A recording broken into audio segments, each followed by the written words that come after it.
Royals have saved their power for the hottest team in the American League. After changing hitting coaches, the Royals have hit 3 home runs and scored 14 runs to take the first 2 in Toronto. Game 3 is next on Fox Sports Kansas City.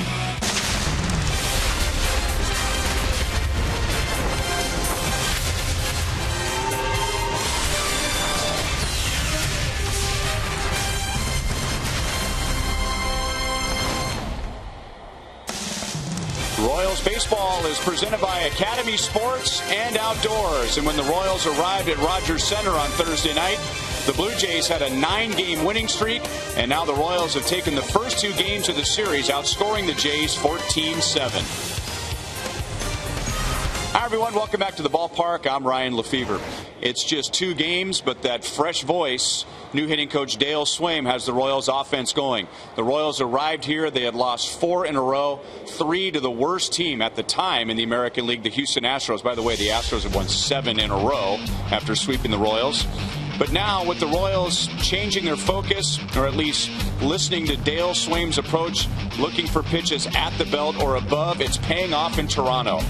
14 runs in the first 2 games, 3 home runs. The Royals have homered in 3 consecutive games for the first time this year, and more than half of their hits in Toronto have been for extra bases.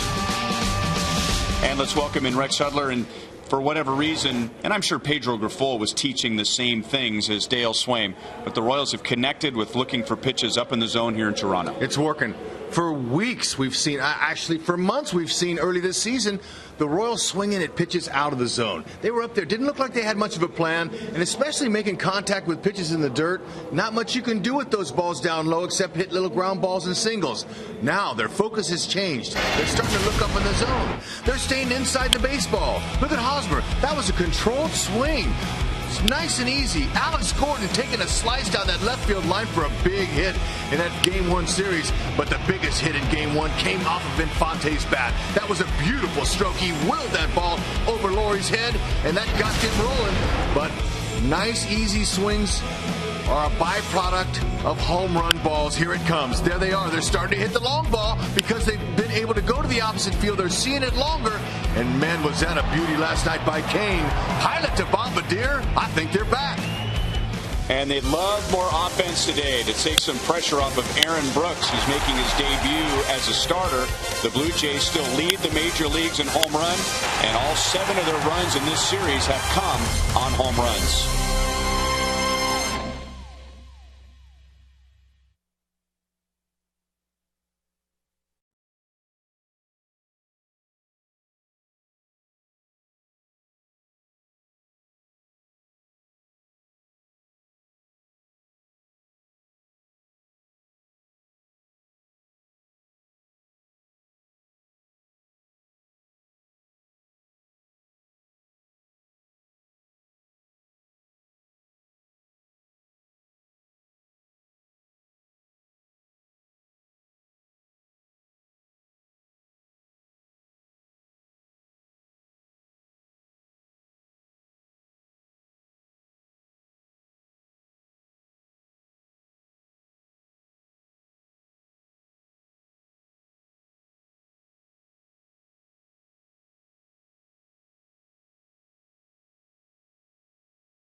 it's Chevy Truck Month. Visit your Kansas City Chevy dealers.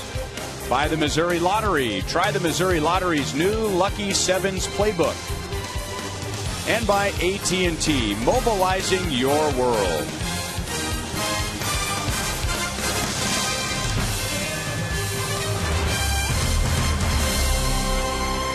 And for good reason, the roof is open. Beautiful blue sky overhead, sunshine as the Royals go for the series today.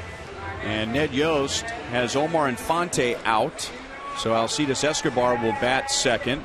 Pedro Siriaco will play second.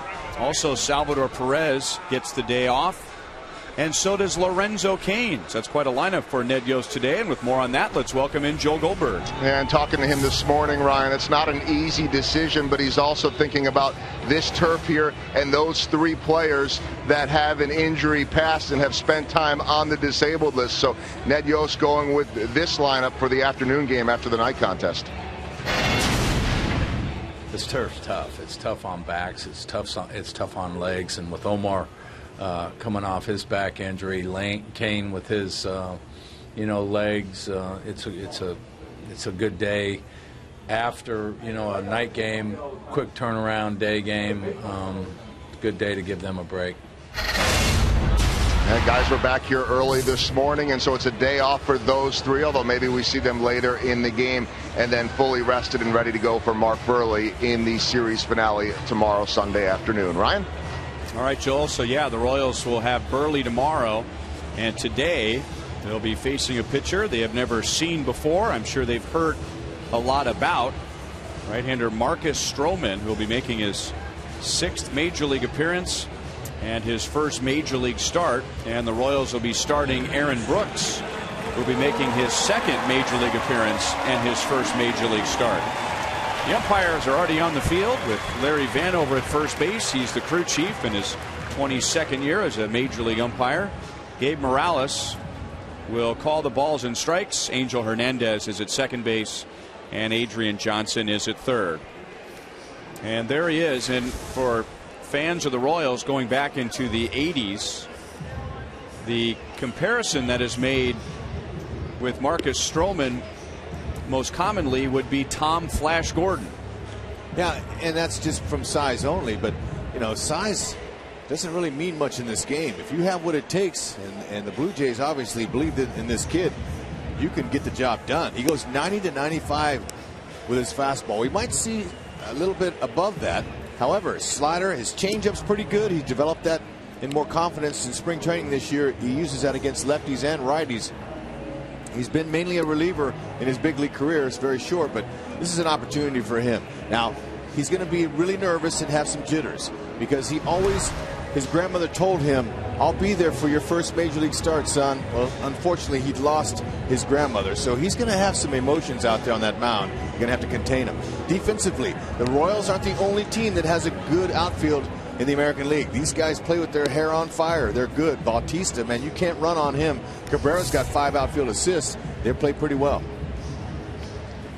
Stroman was drafted just 2 years ago out of Duke, where he pitched and played shortstop. Taken in the first round by the Blue Jays. Listed at 5'9", and he may not even be that. And taking the comparison with Tom Gordon a little further, Tom Gordon started his career as a starting pitcher. His durability was questioned and ended up having a very good career as a closer. He had 203 Major League starts, and then Tom Gordon finished with 158 career saves. Yeah, well, Stroman could end up in the back end of a pen someday, but right now he's a starter. He's going to do the best he can to get through the first inning. First inning is always the tester. And he's a good athlete. He played a little bit of shortstop, second base in his college career. Good competitor, good athlete.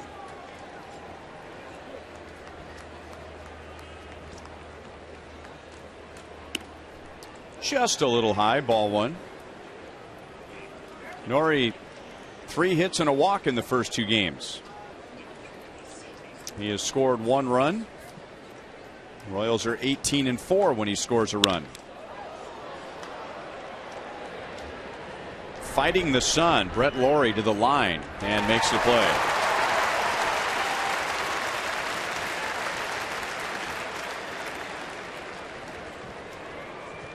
19 degrees at Rogers Center Celsius. Yeah. 67 degrees Fahrenheit. A little bit of a wind, 6 miles per hour. Hey, sun will be an issue today. You see LAWRIE, he's not waving to the fans. He's holding that sun out. Good concentration.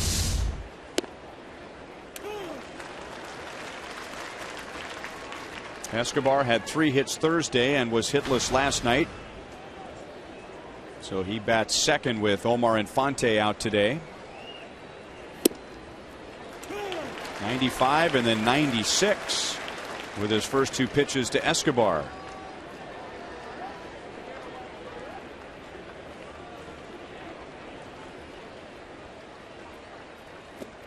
And that's his trademark pitch there, a hard slider.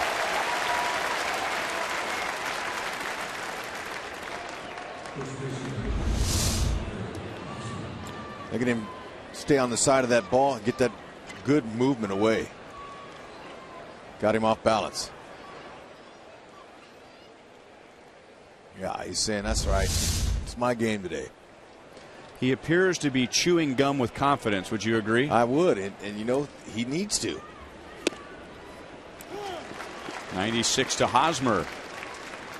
Eric just 1 for 10 in the first 2 games, including a double. He has 19, which ties him for the league lead.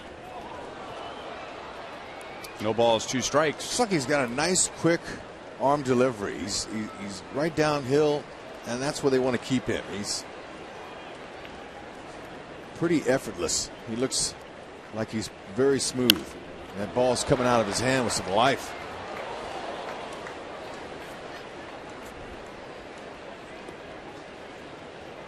They're the first 2 starters in this series. James Shields went on Thursday. Jason Vargas brilliant last night. It's only 1 inning, but Stroman looks brilliant, especially with his slider. A 9-pitch 1-2-3 first inning.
Who's also making his first major league start.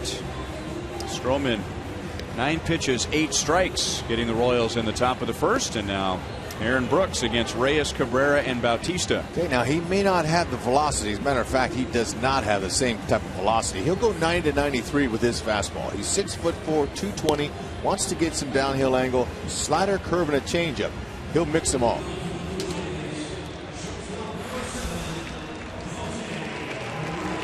So Reyes, Cabrera, Bautista, then Edwin Encarnacion, who's 1 home run away from tying the major league record for home runs in May. And today is the final day of May. Adam Lynn back in there at first base. Juan Francisco is at third. That's the way John Gibbons lines him up against right-hand pitching.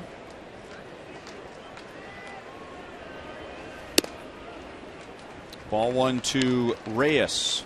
1 for 10 in the series. That one hit was a leadoff triple in the first inning last night, and he did not score. 2 balls and no strikes. Kind of set the tone for Jason Vargas last night. Blue Jays had plenty of runners, and they stranded 14, scoring just 1 run. Yeah, 2-1. One of the keys for Vargas was, after that leadoff triple, to just leave him stranded. Did a great job pitching around the difficulties and gained confidence. 3-1 on Reyes. Brooks made 1 relief appearance for the Royals. That was on May the 3rd against the Tigers. Reyes is on. And Aaron Brooks, that's rare for him to walk anybody. If you are to talk to anybody in the Royals organization about Aaron Brooks, the first thing that comes up is his ability to throw strikes. He was just a little off. Now, we talked about the emotions of both of these guys, really, because they're making their major league debuts, and there's always some jitters, and didn't look like Stroman had affected him at all. Wants to get in there and see if he can induce a little ground ball. He's got a good 2-seamer.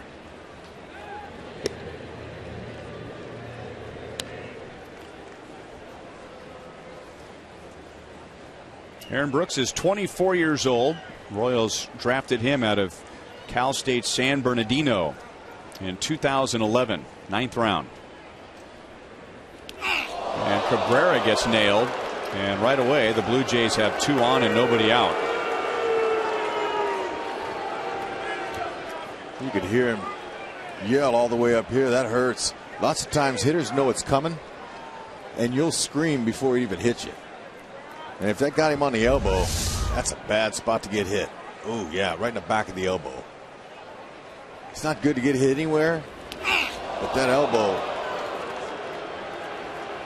that's tough. And Brooks didn't want to do that, believe me. It's not how we want to start, especially with these guys coming up now. Bautista, Encarnacion, Lynn. They got some guys that can swing the bat.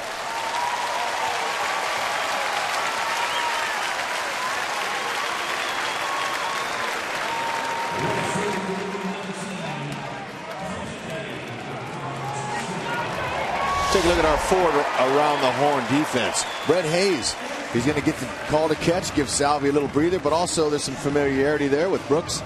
That's important. And Hayes, you know, he's coming off of a 2-hit game, his first home run. Maybe he can supply a little offense as well.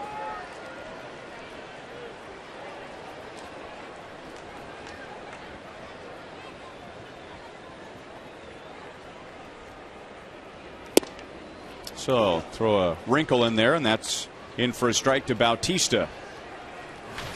He has homered in the first 2 games, giving him 14. He has driven in 39. He's grounded into a team high 7 double plays this year. Make it 8. Right center field, that's down, and AOKI picks it up deep. Blue Jays will get 1 run out of it. As Reyes scores, Cabrera goes to third on Bautista's RBI double.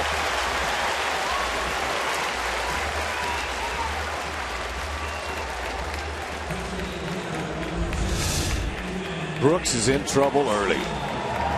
Ball's right down the middle of the plate. Guy like that's not going to miss that. And he was able to direct it just not quite all the way to the wall. AOKI was able to cut it off, but couldn't keep him from getting second base. Melky Cabrera might have scored on that, but early, with nobody out, Luis Rivera, the third base coach, is no need to send him. Second and third for Edwin Encarnacion. Where was that pitch?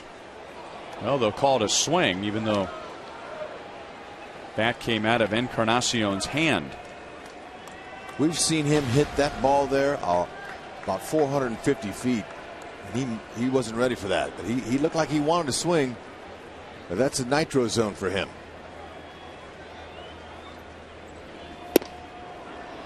Down and away, 1 ball, 1 strike. Our Toyota League leaders for today. American League home run leaders. Encarnacion trailing only Nelson Cruz. He has hit 16 of those 18 home runs this month. 2 in this series, both on Thursday.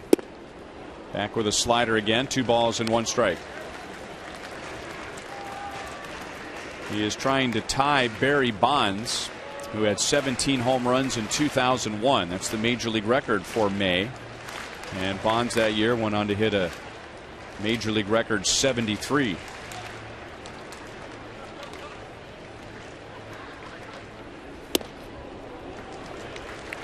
Three and one.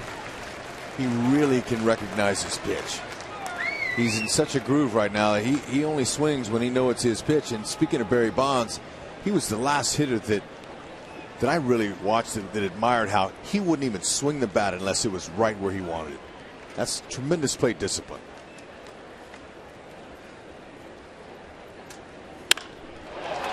Line foul. Nice play by the ball boy. 3-2. Ball boy stayed with that one. Came right to him, saved that lady sitting behind him.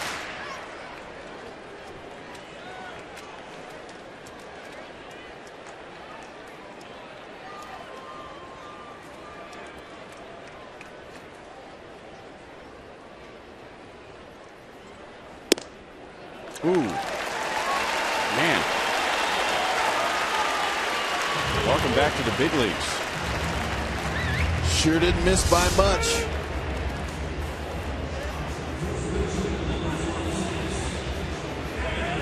So a run home, and now the base is loaded, nobody out.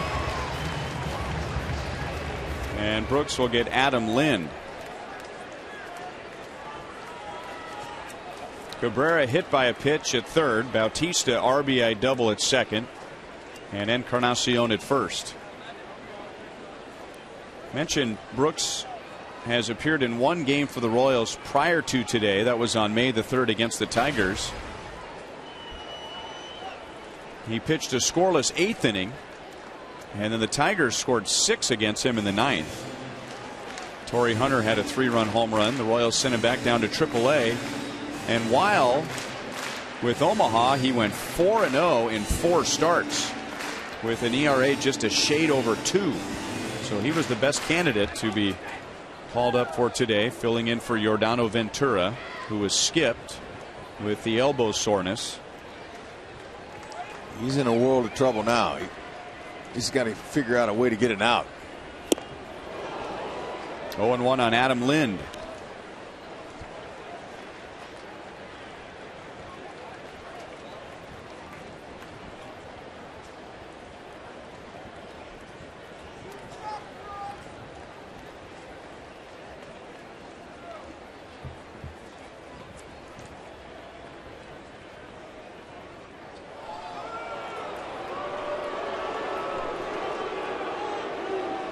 Some nerves right there.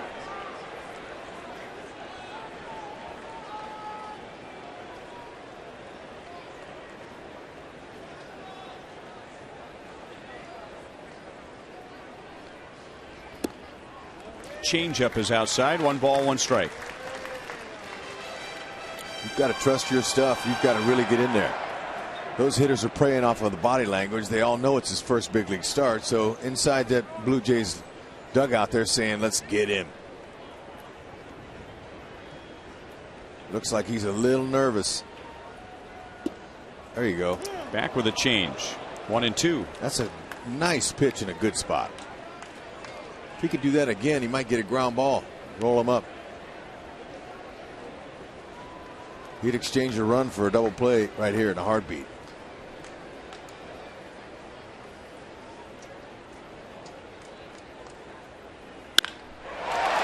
Instead, a base hit into right field.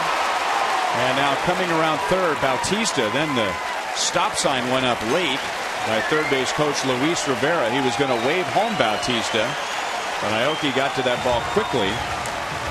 So 2 runs are home, and the Blue Jays still have the bases loaded with nobody out. Had an idea the Blue Jays were going to come out with their fangs today. But Dave Island now is going to make a trip to the mound here in the first inning, and his young starter hasn't gotten it out yet. The bases are still loaded, so there's some anxiety going around now.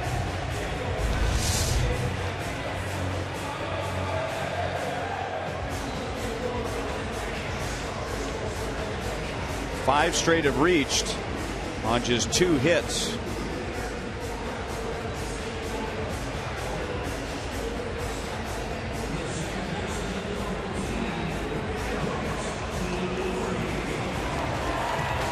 Melky Cabrera, and to his right, Jose Reyes scoring the 2 runs in the inning. Reyes walked, Cabrera hit by a pitch.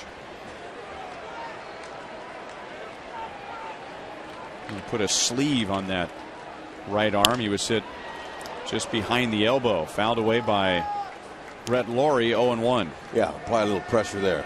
Ice isn't what you want to do now, because you want to keep it warm. It's the worst place to get hit. There's a bursa sac there of fluid, and sometimes it'll swell so much where you can't extend the arm. 0-2 on Lawrie. Brett Lawrie is one of the toughest in the league to double up. That's what Brooks wants right here. Lawrie has 190 at-bats this year, and he has not grounded into a double play. And now he's hit by a pitch. Wow.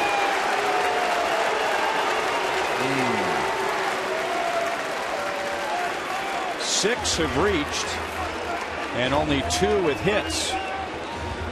Now Tiska scores the 3rd run. Lawrie gets his 29th RBI.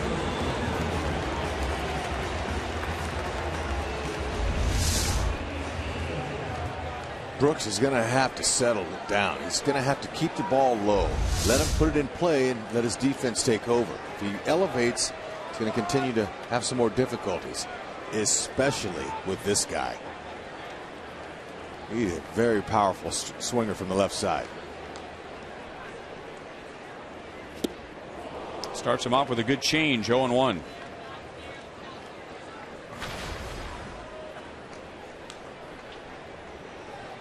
Francisco is 0 for 4 in this series, and the Royals have struck him out 3 times.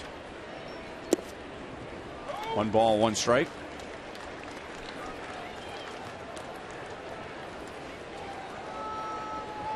Not quite on pace with his teammate Edwin Encarnacion, but Francisco has hit 7 of his 9 home runs this month.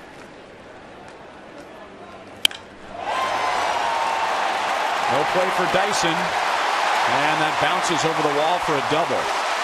That saved a run. Brett Lawrie was going on contact. He would have scored easily if that ball hit the wall and stayed in. He has to stop at 3rd. And before Brooks can get an out, the Blue Jays have 5 runs.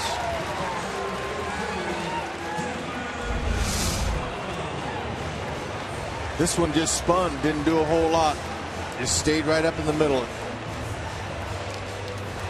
It's fortunate he didn't hit it out. Things just couldn't be going any worse. Players never ever think of, whoa, I wonder what the worst case scenario could be. They're always thinking the positive. But this situation for Aaron Brooks can't get any worse.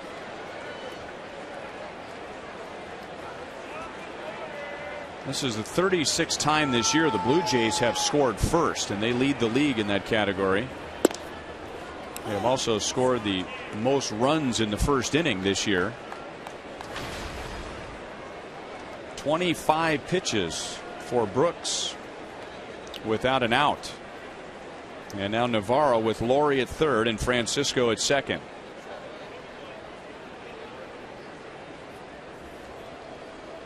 It's going to be a long day for the bullpen. He needs to get in there and shake off those jitters. I mean, he's throwing enough pitches now, 25, where he should, have the nervousness out of him already. I mean, most of the damage has been done. Now he has to focus on getting it out, Trying to stay in this game.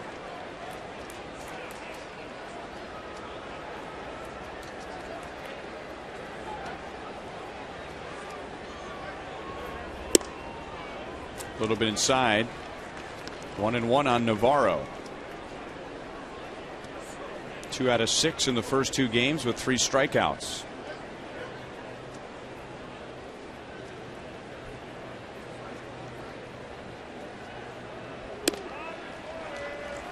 Two and 1.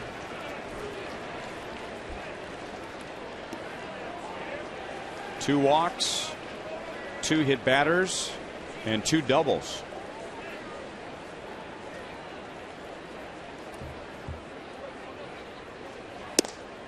And now 3 and 1.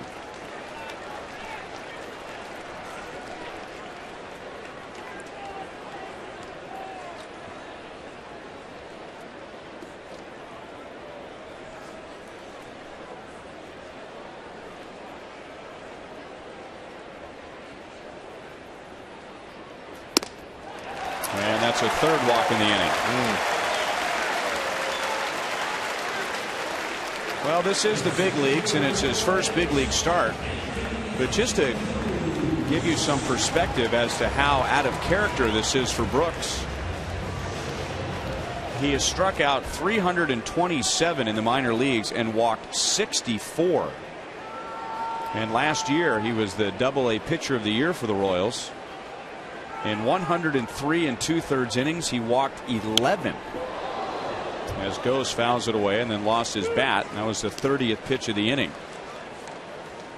So that was the lowest total of walks in the entire Texas League last year for any pitcher with 100 innings. 103 2/3 and 11 walks. And now Michael Marriott is forced to begin to warm up in the bottom of the first inning. So if you're Marriott, you're saying, okay, I'll take it. He's hungry. 0-2 on Gose, who was the 9th man to bat. Still nobody out. Bautista drove in a run with a double. Lynn drove in a run with a single. LAWRIE drove in a run when he was hit by a pitch. And Francisco's hit a 2-run double. Back to Brooks. A strike to Hayes and out at first. Double play. Whew. It's not a bigger sigh of relief than anybody on the field, but maybe Dave Island or Ned. Just what he needed. Thankfully, he's able to make an accurate throw home. Help himself.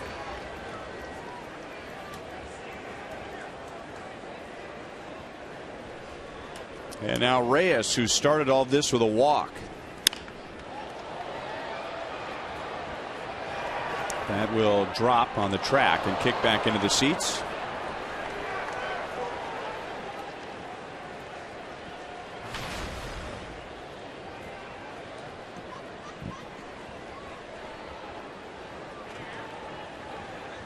First time really that Reyes has been a factor on offense against the Royals this year.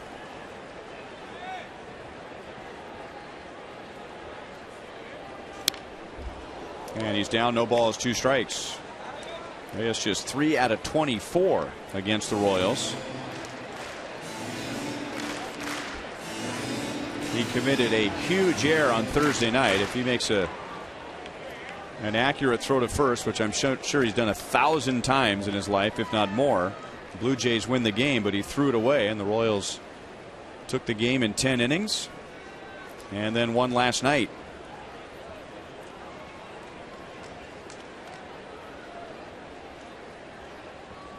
He's a strikeout for confidence.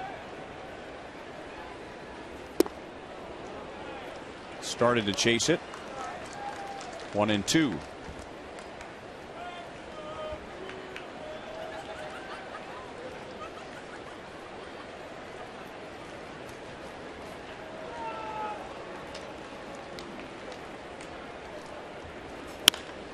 And that's lined into left field. 1 run will score. Navarro is held at third. And it's a 6-run first inning for the Blue Jays.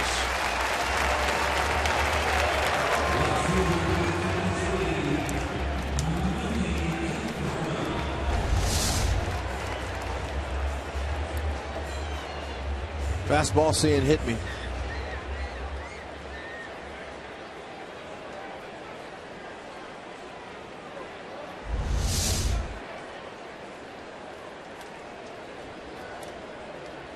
Melky Cabrera was hit by a pitch earlier in this inning.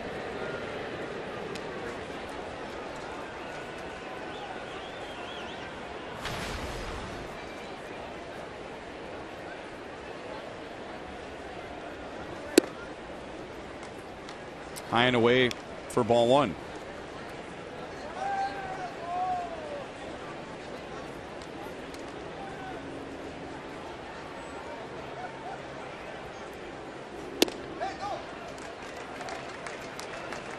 Coming up on 40 pitches in the first. Unbelievable.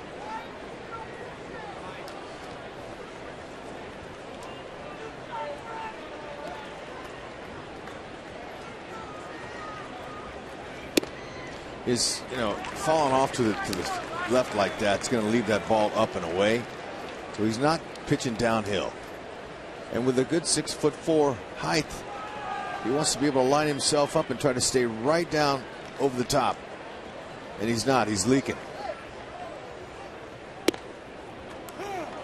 He's better. 3-1.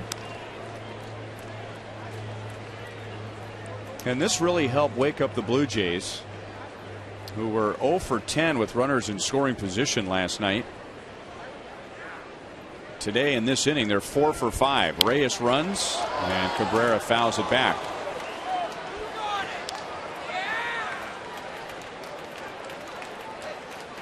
Nine have reached in this inning, and 6 have scored.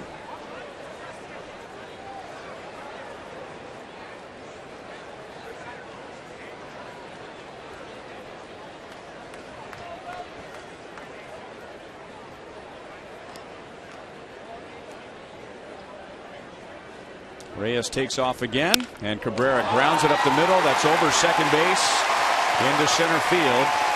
7 runs in the first inning. That's how Cabrera pays back Brooks for nailing him earlier in the inning. And that will bring Ned Yost out of the dugout.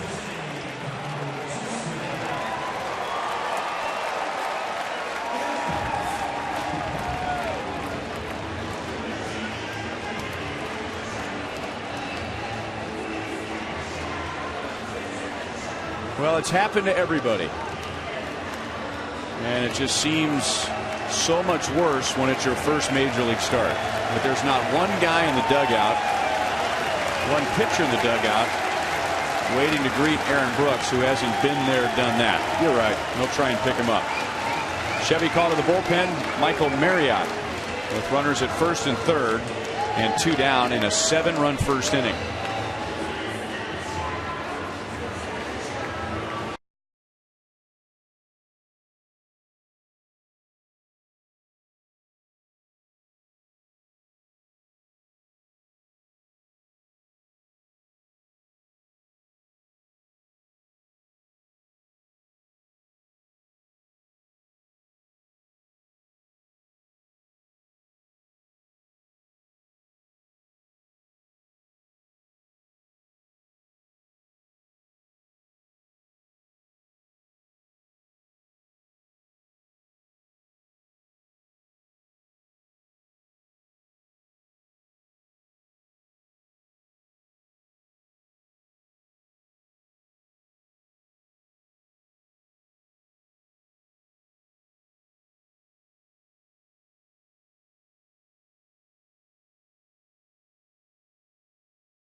is the city of glass.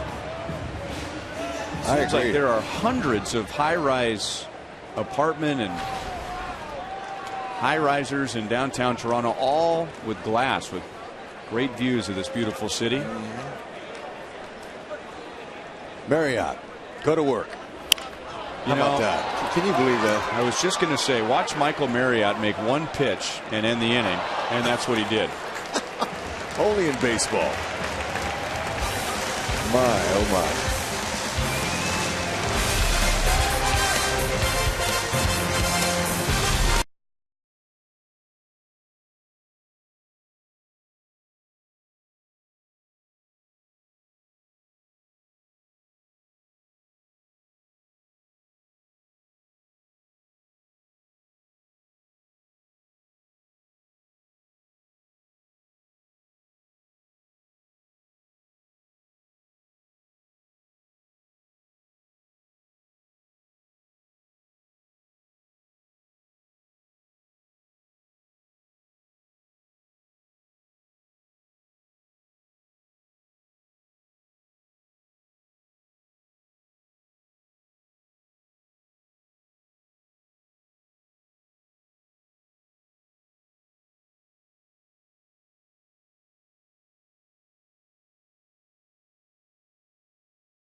Our game broadcast brought to you by AT&T.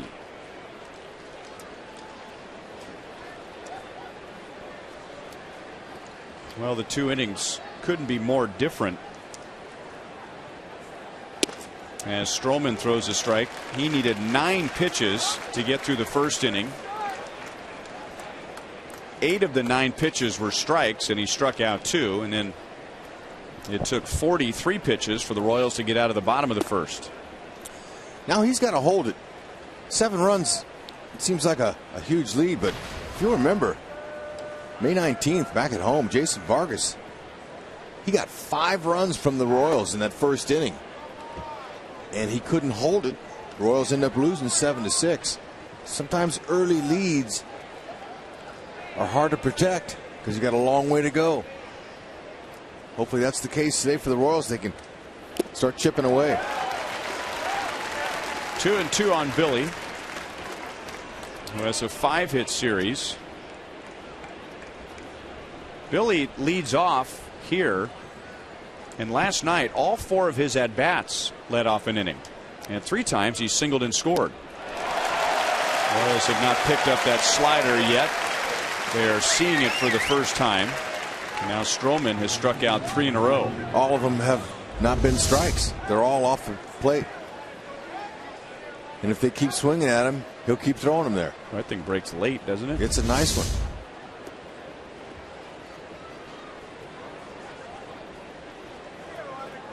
Stroman's hurt all of his life. He's too small.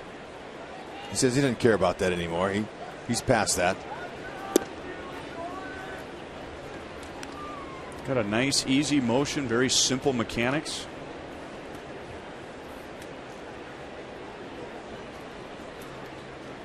I don't know if it was Tim McCarver to Steve Carlton or Steve Carlton to Tim McCarver, but what they would say to each other when Carlton was on the mound and McCarver was behind the plate. Let's go out and play some catch.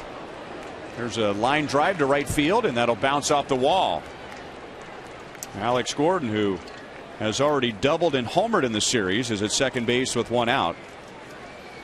And the point being that Stroman looks like he's just out there playing catch. Didn't look a bit nervous.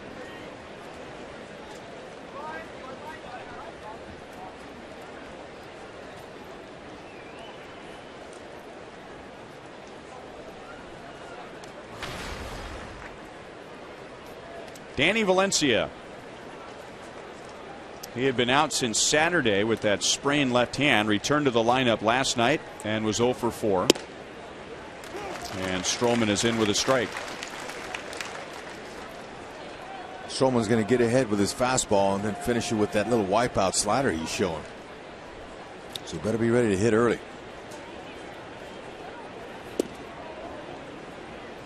One and one. Good to see Danny back in there today, because we saw a couple of swings last night where we wondered if that left hand wasn't still bothering him. He says yes, it's sore, but not enough to keep him out of the lineup. 1 ball, 2 strikes. The fear on Saturday after that foul ball and subsequent double was that he broke the hamate bone in his hand. That's a very similar or very common injury for a hitter. It's also known as the hamate hook. Yeah. A small bone in the hand, and it will break on a swing.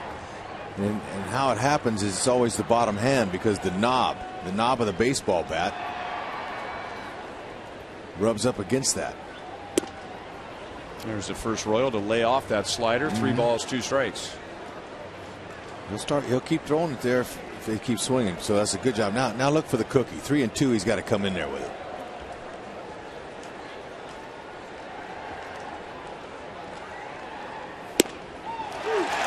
Wasn't quite a cookie.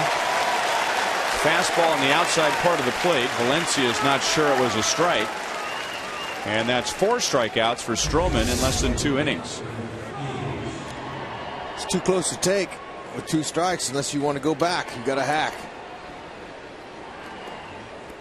Right on the edge of the strike zone, according to Fox Tracks.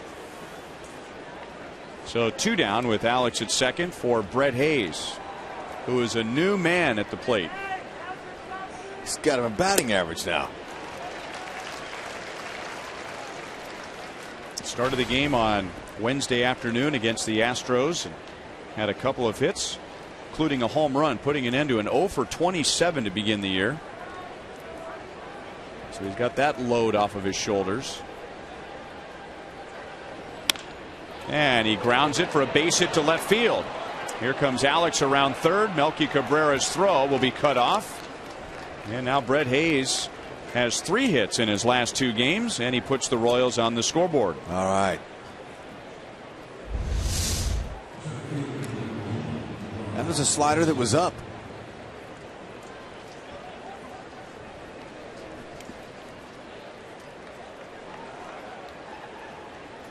Start pecking away. That's all you can do. Never know, you get a home run. Royals been hot with a home run ball lately.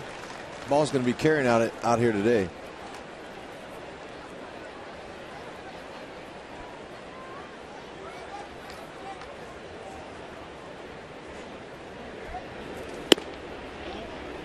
One and one on Dyson.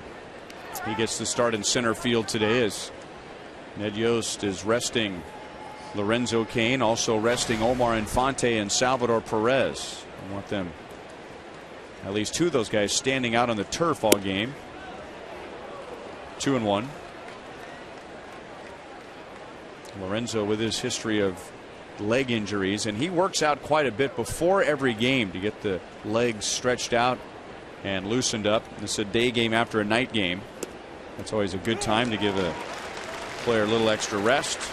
Ned's always looking for a day here or there to give Salvador Perez the game off.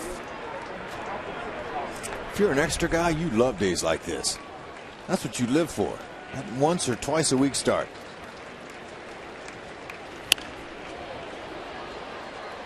And then you want to do something.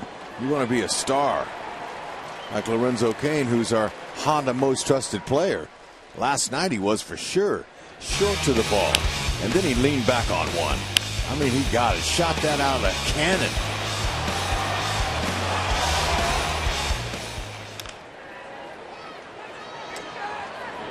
No play, even if NAVARRO grabs that with his bare hand. Dyson's on with his speed, and that's 3 hits in the inning for the Royals.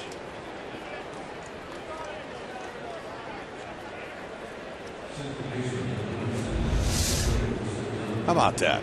A swing and bunt. For a guy who's used to bunting, he couldn't have bunted any better than that. He took a full swing. And NAVARRO called him off. I don't think either one of them would have gotten him, like you said, but keep it rolling. Pedro Siriaco with 2 on, 2 out. Siriaco has hit in 4 straight and 7 of his last 8. He missed a home run by inches on Thursday night here. Hit a ball off the top of the padding in center field and ended up with an RBI double. They're playing him over to right field. That left center is wide open. 1-1. This is where he hit that ball last time, right there. If he can do it again, he score Dyson easy from first.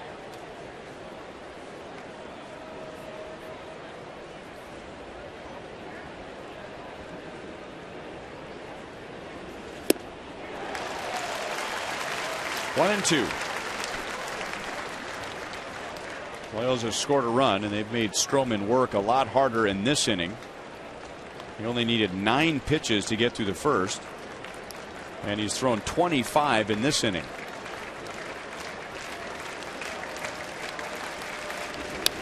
That slider got some of the plate, and Siriaco fouled it back.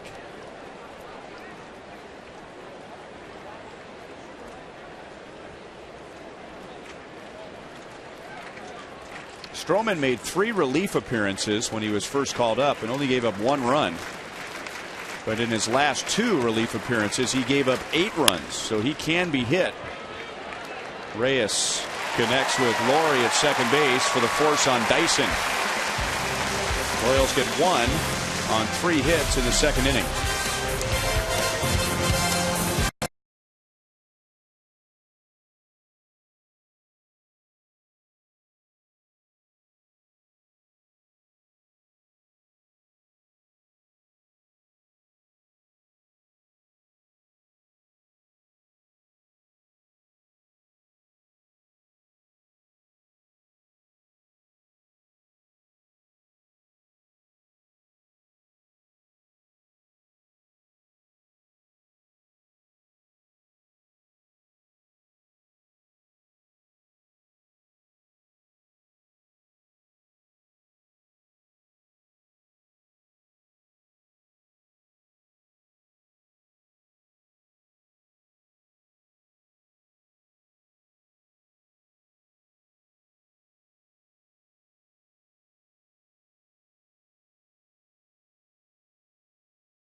Of the day. We gave you the answer if you had been listening earlier in the series. Which current Royals player hit their first major league home run in Toronto?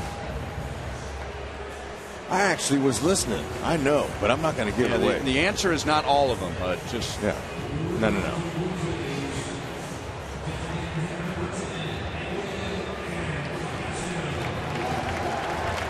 I remember it well.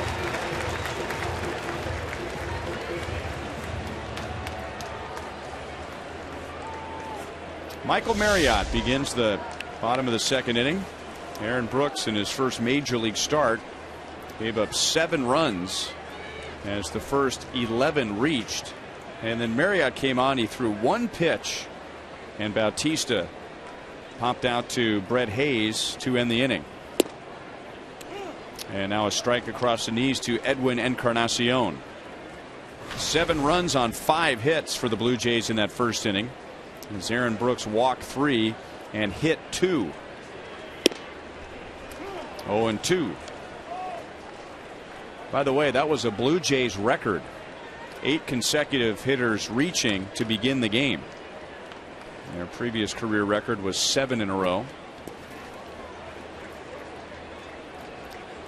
1-2 on Encarnacion. It's too bad it happened to Brooks. You know, making his first big league start. You're not going to forget your first start anyway. We'll never forget that nightmare. That was a swing.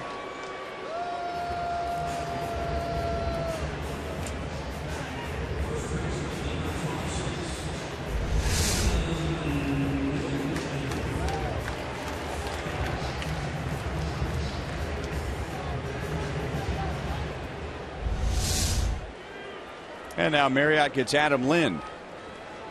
Lind singled, drove in a run, and scored in the 7-run first inning.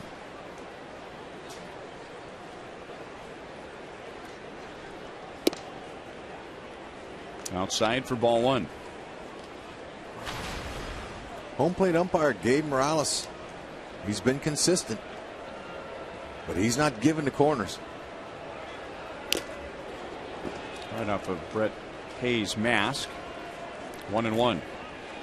Brett earlier in the year was using the hockey style mask and then switched over to the traditional catcher's mask, which is strapped over the helmet.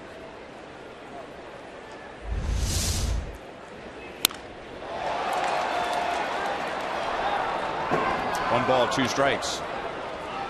We were in Baltimore, and I was talking to Brett about that, because there was so much discussion about Salvador Perez's mask and whether that was leading to the concussion that he got last year. And Brett actually made me put on that mask and the hockey style mask and said, well, what's the first thing that you notice? And while the hockey style mask is lighter, it's also much closer to the catcher's face. You can see a lot better with the catcher styled mask. Left center field, and that's down for Adam Lind, and bounces over the wall for a double.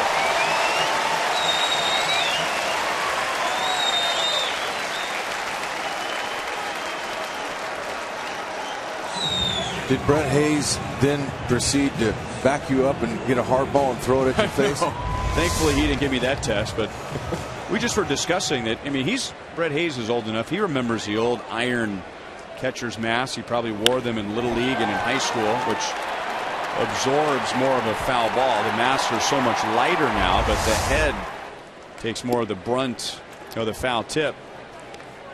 But the reason why he liked the catcher style so much was, now he can see through that gap in the mask, but in his periphery you also see the iron bars. Right.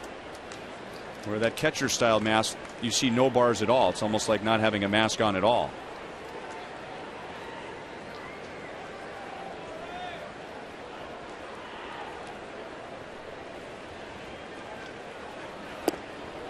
Good breaking ball. 1-2 on LAWRIE. He was one of the 2 Blue Jays hit by a pitch in the first inning. His came with the bases loaded.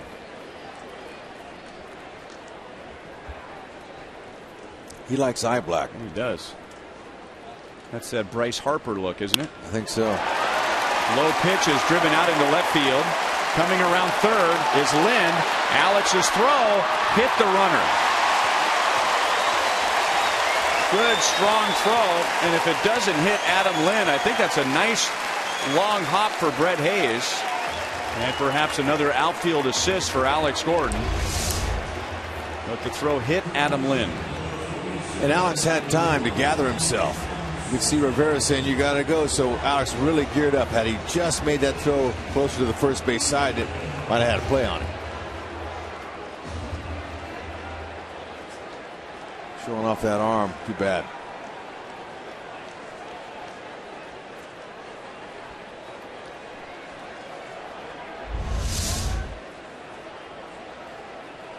Brett LAWRIE, one of the best in the league with runners in scoring position, comes through again. And now 0-1 on Juan Francisco. He had a 2-run double that hopped over the center field fence in the 7-run first inning, and then he eventually came around to score.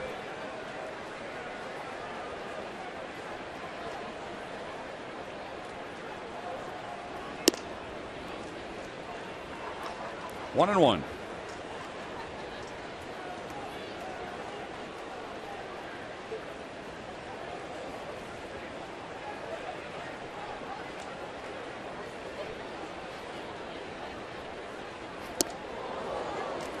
Two and one on Juan Francisco.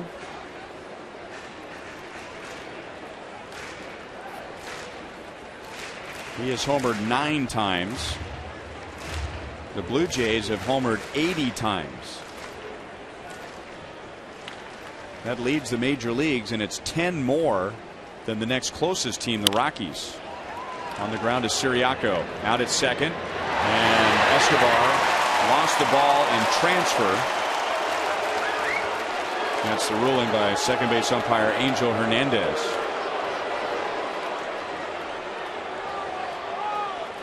That was a play that was gaining a lot of headlines as we were getting used to the new instant replay rules and procedures this year.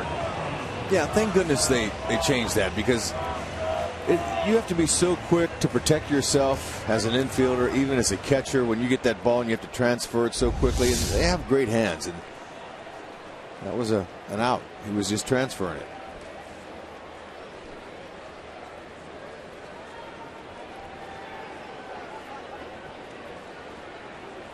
At one point, as we were reviewing the rules, and the rules are being distributed because of that controversial play at second base, one version of the rules said that the fielder doesn't really have control of the ball unless, at least for a moment, he has it in his bare hand, control of it in his bare hand, which was news to everybody. He clearly had it in his glove. And that play right there in the first few weeks of the season might have been reviewed and gone the Blue Jays' way, the way the umpires, some of the umpires were ruling on that play. They kept talking about voluntary release.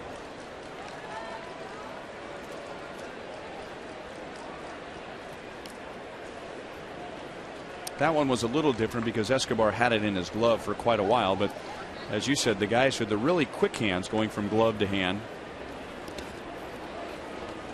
There was a play on national television which gained a lot of exposure. Texas Rangers in Boston, a play that involved Elvis Andrus. The Rangers were shocked that it was ruled that Andrus did not have control. The one that I remember the most was at the K with Ben Zobrist and the Rays were in town. There you go. Marriott strikes out 2 in the inning, but the Blue Jays get the run back and have their second 7-run lead after 2 innings.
unique way for fans across the Midwest to enjoy a game at Kauffman Stadium with the B Royal Fan Express.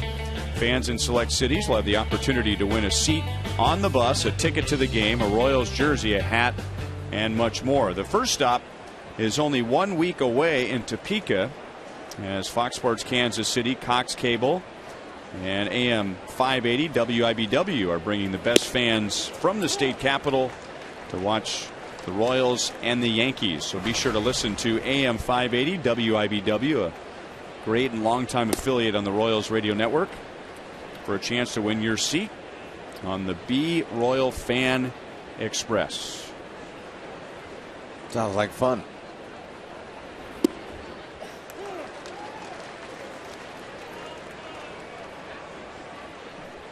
Nori popped to second on the second pitch of the game. Slaps it foul in front of Mike Jershely. 1 ball, 2 strikes.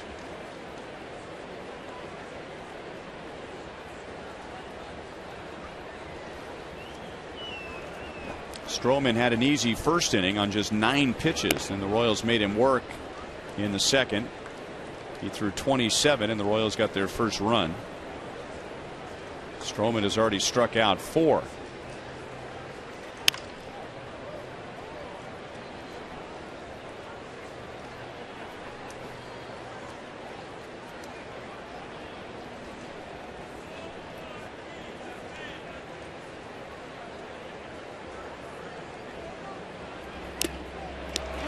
Just got a piece of it. Talk about moving parts. He's got a lot of moving parts. Look, he's ready to go, and the ball boy was still running back to the dugout. Reyes gets Aoki in time. That was an 8-pitch at bat.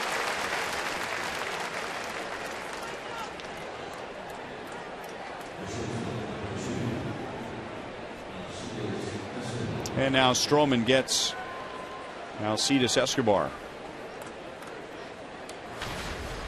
Esky struck out on a slider in the first inning.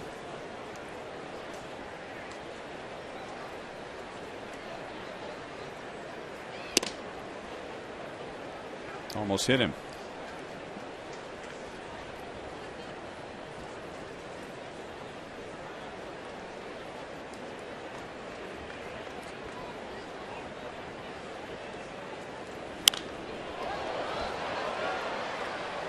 NAVARRO hardly had to move. 2 down.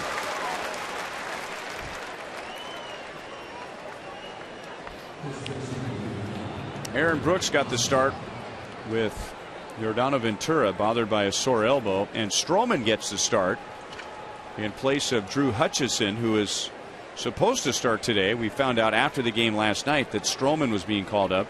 Hutchison in his first year after Tommy John surgery, and John Gibbons trying to find time to get him to get a few extra days rest, so he was pushed back 2 days.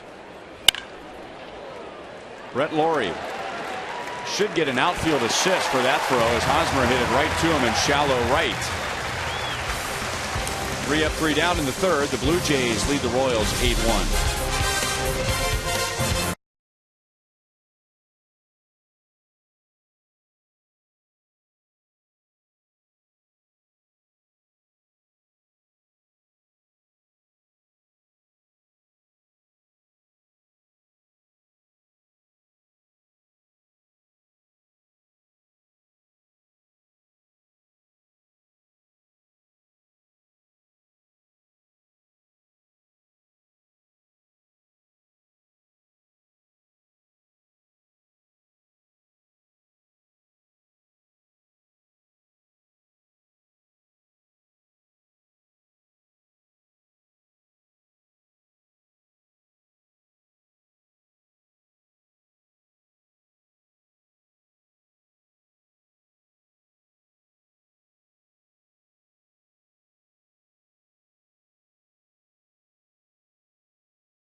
Wide open.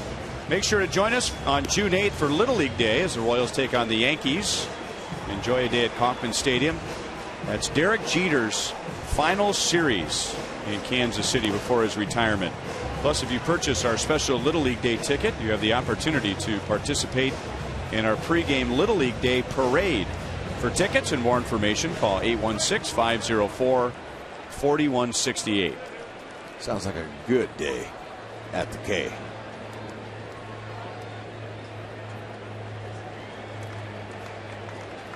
Folks enjoying some sunshine. Beautiful. And Blue Jays fans enjoying this game. Toronto got 7 in the first inning and 1 in the second for an 8-1 lead. Anthony Gose, Jose Reyes, and Melky Cabrera coming up as Michael Marriott misses outside with ball 1. Aaron Brooks making his first big league start, gave up 7 runs in 2/3 of an inning. Marriott got the final out of the first, and then he allowed a run in the second. 1-1 on Gose.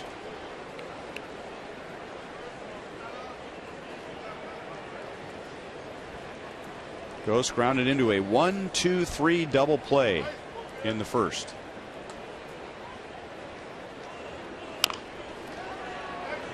Hosmer, and that'll bring him right to the bag for the first out.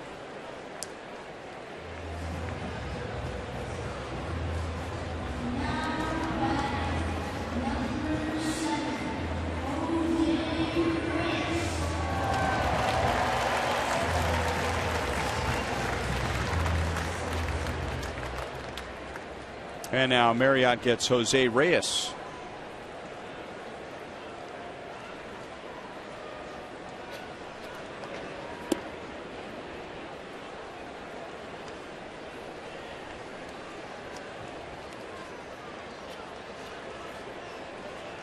Reyes walked in the first and singled in the first. Scored a run and drove in a run.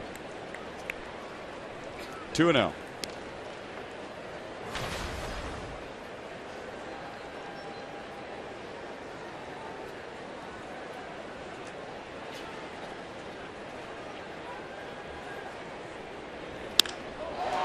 Pulled up the right field line and out of play. I hope that ball went skipping back on people's hands and not heads. Looked like a stone skipping across a pond. It gets hot. Oh. Ooh. One hand and one coconut. That's right. Everybody's all right. They're laughing.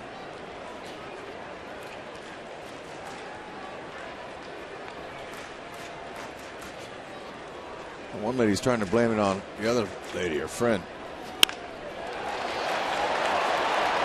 Alex back, still back, and he runs it down. Jose Reyes is out for the first time.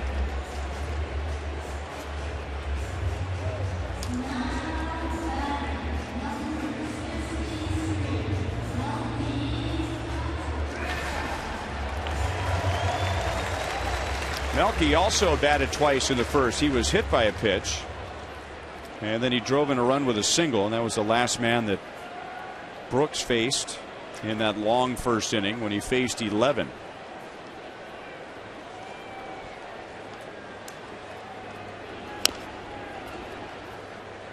Oh, 0-1. Melky's best year as a major leaguer was with the Royals. He was in Kansas City for 1 season, and he had over 200 hits. That was one of many career highs that year.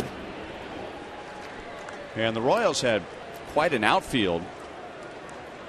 Melky played center, and with Alex in left and Jeff Francoeur in right, they became the first major league outfield in history to each have at least 40 doubles.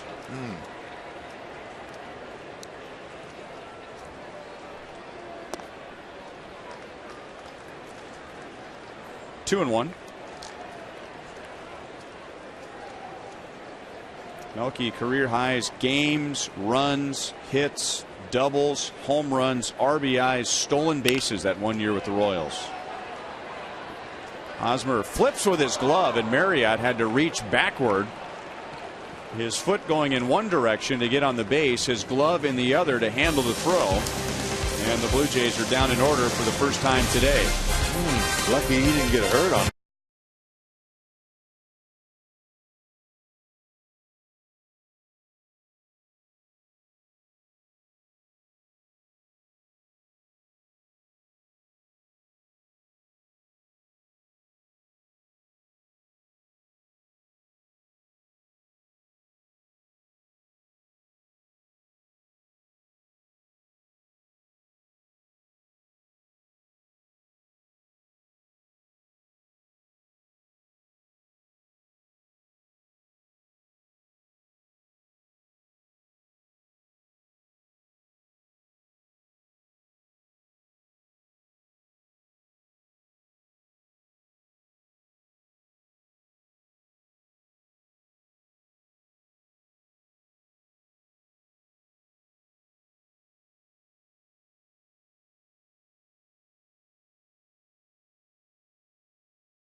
Miller Lite. Alex Gordon starting to heat up. Nice to see that he is starting to hit the ball to the opposite field. He's not trying to pull everything. Seems like he's in a nice groove. Getting locked in. That's a great sign too.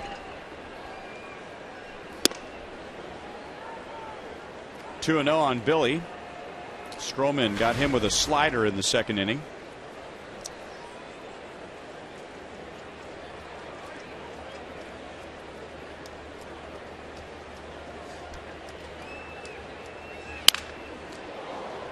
Crack bat and a base hit into center field. We brought it up a couple of times already, but Billy in 2012 and 2013, he had 2 hits against the Blue Jays. He has 6 in this series and 11 against Toronto this year, so he's more than made up for that. Yeah, 11 for 23. That's another good sign. Talked about Gordon heating up, and Billy's a good thing, but let's check out Alex. That home run was really a nice, easy swing for his 4th of the year. He's had an extra base hit in the first 2 games. Starting to heat up.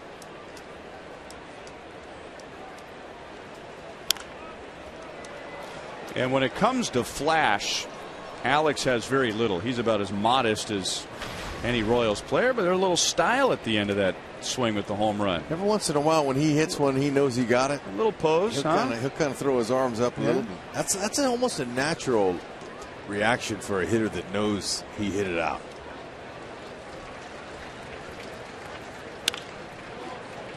LAWRIE to Reyes to Lynn, double play, 2 down.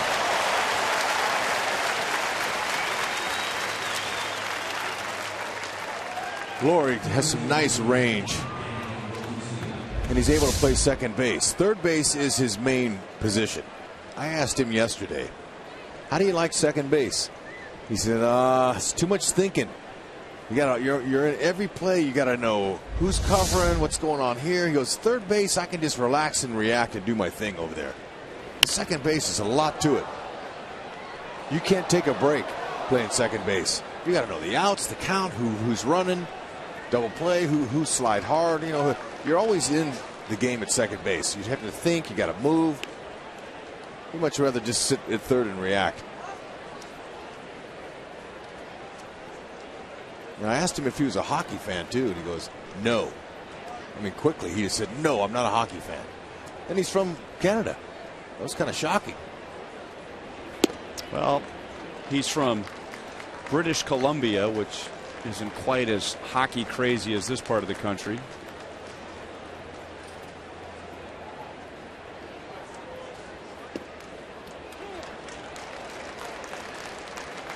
But there are plenty of hockey fans in British Columbia. Better believe it. He'd have been a heck of a hockey player with that mentality. No question. His power, very strong. And his lower body, especially Marcus Stroman. Marcus Stroman, he's got to be able to generate some power with that 5'9" frame of his. He's strong in his lower half. He's got a nice bender working. 5 strikeouts, 4 on that slider, and the second time he has struck out Valencia. Royals send just 3 to the plate in the 4th inning.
Days ago that Yordano Ventura left with some elbow discomfort, but back on the hill earlier this morning.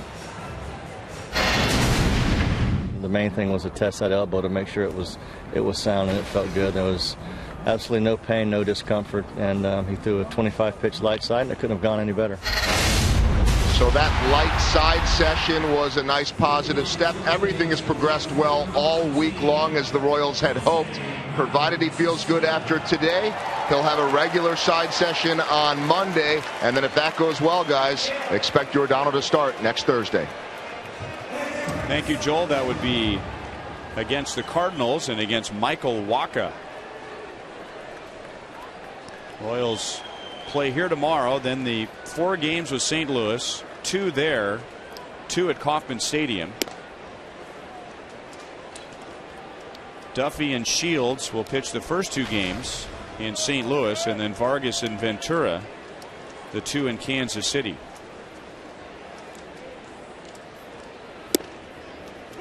Over the inside, 1-1 on Bautista. He doubled in a run and scored in Toronto's 7-run first inning. They batted 12. And Bautista ended up making the final out of that inning. One thing I can guarantee you're not going to see any hitters on either team give away at bats. Even though this is seems like it could be out of hand, this game, although it's not. Hitters really take pride in their ABs and they want to focus.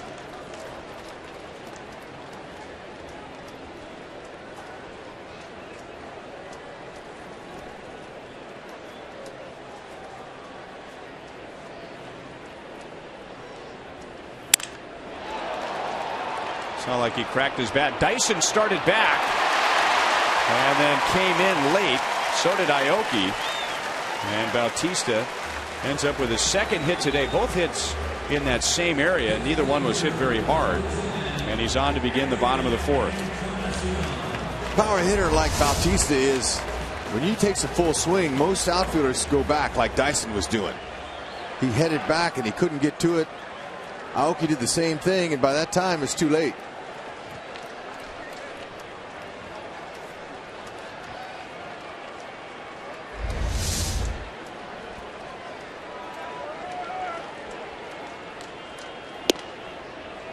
Big breaking ball in for a strike to Encarnacion. He walked in that 7-run first inning and scored. He has walked 4 times in the series. And then Marriott struck him out in the second. Last day of May, last chance for him to tie the major league home run mark for May. He has 16. Barry Bonds had 17 in 2001.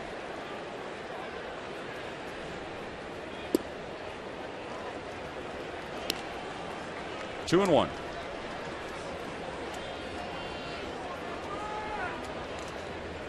16 home runs, 33 RBIs. Those are both Blue Jays records for any month. He is not picking up Michael Marriott. 2-2. It's like he's guessing.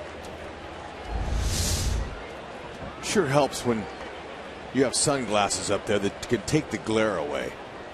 That's an advantage modern technology has over a lot of the old-time ball players that didn't have any protection for their eyes.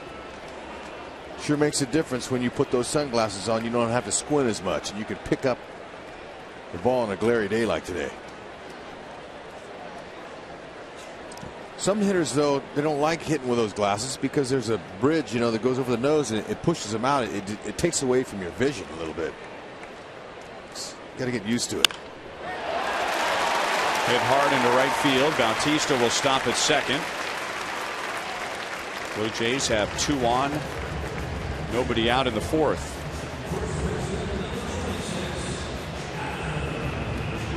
They have had 14 base runners in 3+ innings.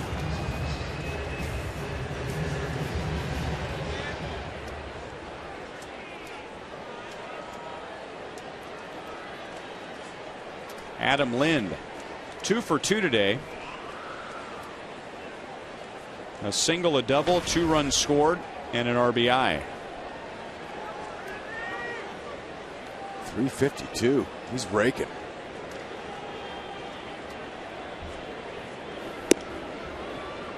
Going to call that a swing. 0-1. Did you see that game in Boston last night? Yeah. Boy, they're having some problems, those two teams, aren't they? 3 managers rejected for the Red Sox. How about it? One of them didn't say a word. But because the pitcher got tossed, the managers got to go too.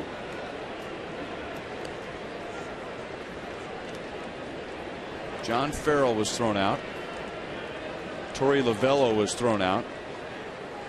And your buddy. Yeah, Brian Butterfield. He got thrown out. And all those guys were over here with the Blue Jays when Farrell was here. So he took them all and went to Boston with him.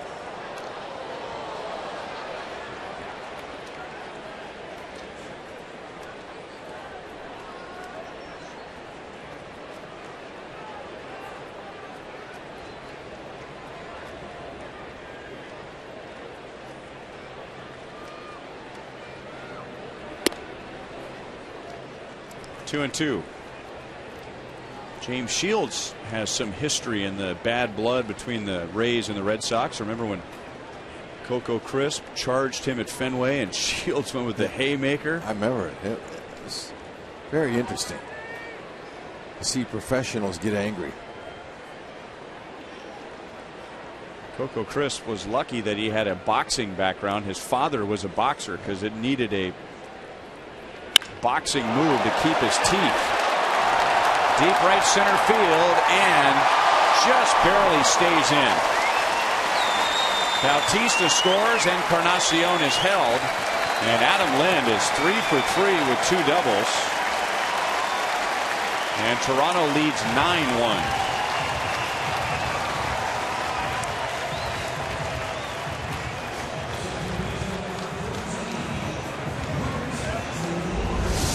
Didn't quite get enough of that, but that was left up belt high. Pretty easy swing.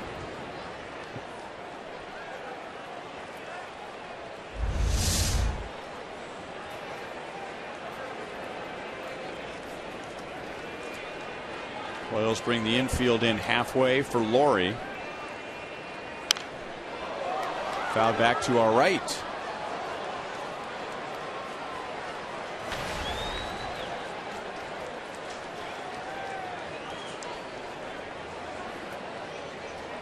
LAWRIE was hit by a pitch with the bases loaded in the first inning and then singled in a run in the second.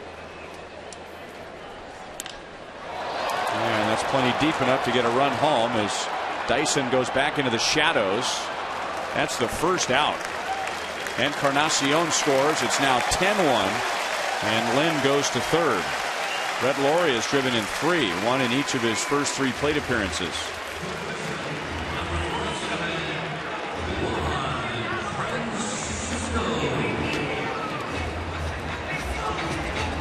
So here's what we were talking about. 2008, James Shields at Fenway Park pitching to Coco Crisp. Picked out a thigh. Coco didn't like it. It's on. Look at that haymaker. Oh! That's Navarro in there. He's in today's game. He hog-tied him. He did. He got around the neck, didn't he? Yes, beautiful. Catcher's usually out there first. Right behind the hitter.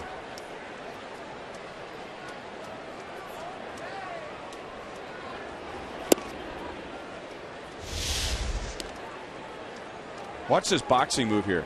Because he telegraphed. He learned that from his dad. Yeah, I mean, that was telegraphed. Shields got to work on being shorter with his stroke there. That was too long. He's got to go right to him. Oh, who was the guy who came in? There was a Rays guy who came in late. Navarro took Crisp down, and then somebody came in. Yeah. So once it's all over, the game's over. Okay, now watch Navarro. Okay, now who comes in here? Ooh, is that Longoria?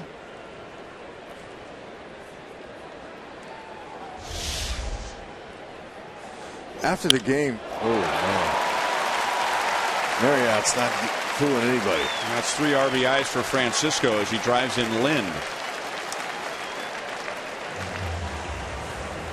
When those brawls are over, the players all get around the TV in the locker rooms and they all start to watch and they say, okay, who is the cheap shot artist? Who are we going to go after next? You know, it's all starts lining up whenever that happens. Who got in there? Who just kind of hung out on the outside? Right? Yeah, guys get laughed at, but so Collins might get a few innings here. Maybe Ned's going to have to start thinking about what position player he might get in there to try to mop up a little. Unfortunately, this one here has gotten away. Let's go down to Joel. Well, I was thinking about that same thing that Rex was, and it's never something that a manager wants to do, but there comes a point where you may need to save the bullpen. You know that most of the position players would love a crack at it, but you typically don't have your big name guys going out there and doing that. And I think one of the challenges today, I would think that someone, usually it's a utility type of guy like a Siriaco would be the, someone you might look at. But if they're resting Omar Infante's back today on this turf, I'm just looking at the lineup saying, who would that guy be, Rex? I know Billy would love to do it, but so would a lot of guys. Well, it's not a thought that managers ever want to have cross their mind, but we've seen it. We've seen it this year too already. Joel, where's Mitch Meyer when we need him? Mitch pitched a couple of innings, didn't he? Royals went to him more than once. Yeah, Mitch guys did pitch more than once, and remember that back at Fenway Park he actually shattered Jason Varitek's bat. Yep. And then actually had that signed. They had it signed for him and framed. Mitch is now back with the Royals in AA Northwest Arkansas. Navarro hits it to Alex in left field. 2 down.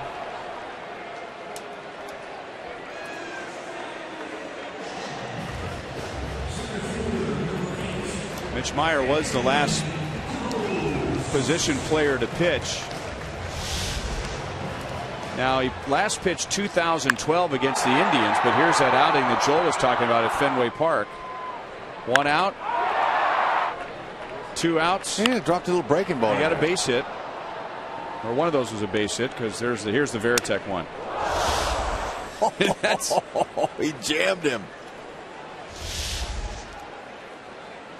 Oh, how embarrassing can that be? I think the bat went farther than the ball. Ooh, and then the pitcher caught the pop-up. I mean, that's... Yeah.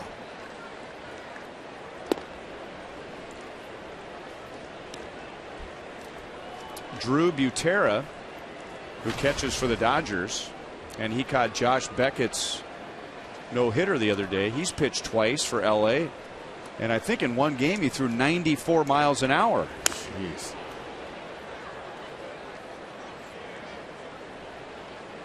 Lyle Overbay, he pitched for the Yankees, I think. He got him an inning or so this year.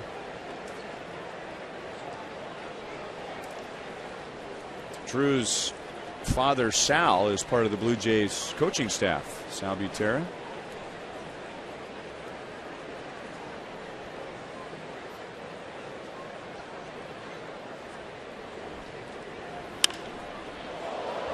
Some Royals fans might remember when Tony Pena Jr. was used as a pitcher against the Tigers, and he threw a wicked slider to Ivan Rodriguez, and he wasn't hitting much. He was a good fielder, but there wasn't much bat there. And I remember thinking during the time, I wonder if Tony would have any interest in taking on pitching. Well, it was the next year that he became a pitcher.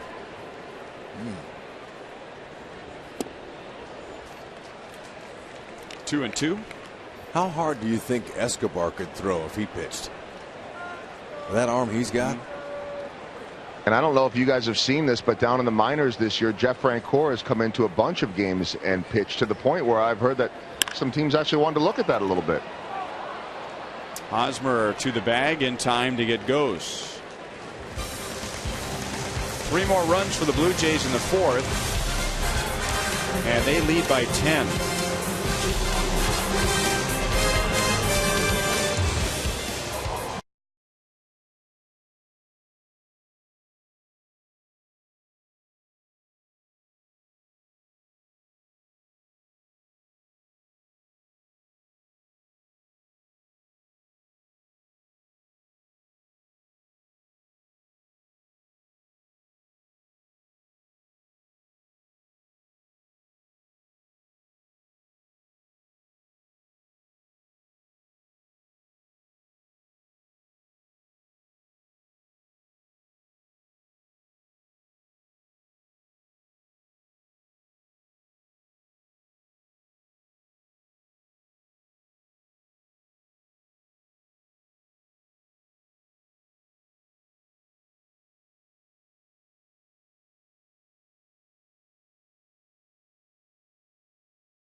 Coming soon to College and King in Overland Park. And by your Midwest Ford dealer. Visit us at your MidwestFordDealers.com. And it is a great day to be outside in Toronto. Some hanging out at the beach off of Lake Ontario. And many here at Rogers Center. And this is the biggest crowd we've had for the series. And the Blue Jays were hoping for some big crowds this weekend, as they are in first place in the East, 2.5 game lead over the Yankees.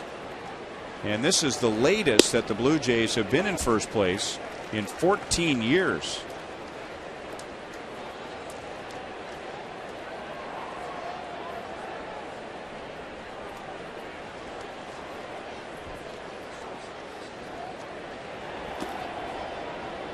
1-1 on Brett Hayes. He drove in the Royals' run in the second inning with a single to left, driving in Alex Gordon, who had doubled.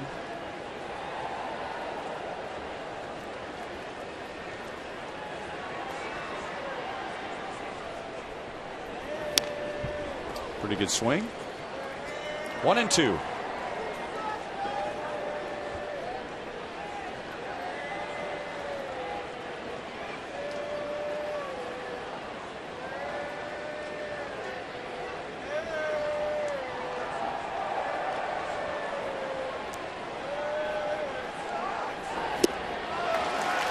Six strikeouts for Stroman, and once again it's with his good slider. 5 of the 6 with that pitch.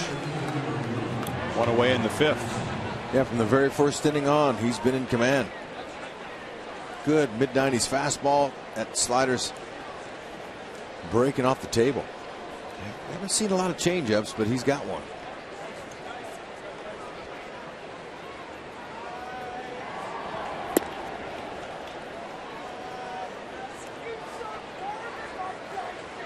Dyson reached with an infield single in the second inning, hit a little tap out in front of the plate. NAVARRO tried to grab it with his bare hand. The ball had a lot of spin on it, and NAVARRO had it bounce off of his palm, and Dyson reached. 1-1.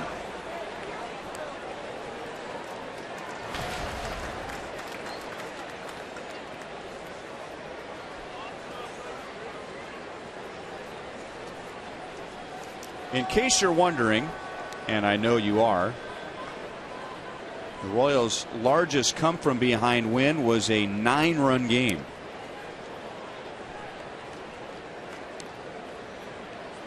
We'll have to ask Denny about this one when he joins us tomorrow, or Sundays with Denny. 9 runs the Royals were down at Milwaukee in 1979.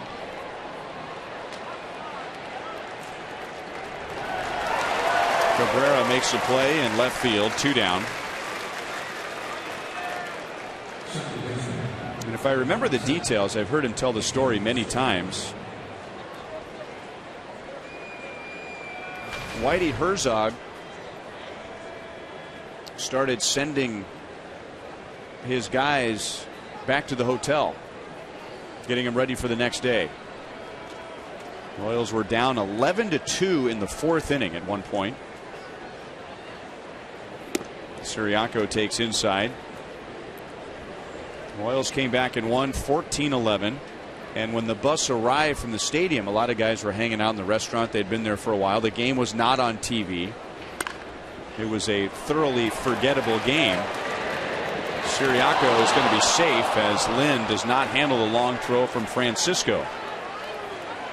So he lets some of the guys go home. I mean, some of the pitchers. I think some of the regulars, he just started pulling them out of the game early and said, you know what, let's just start getting ready for tomorrow. Go ahead, go back to the hotel, rest up. So the bus arrives, and the guys who'd been at the hotel for a while, and who knows, they might have been in the lobby for a while, if you know where I'm going. Sure. And it took some convincing for the guys coming off the bus to tell them that we came back and won the game. You know? No TV. Oh, sure you did. Yeah. No, really. No TV. No radio. Wow.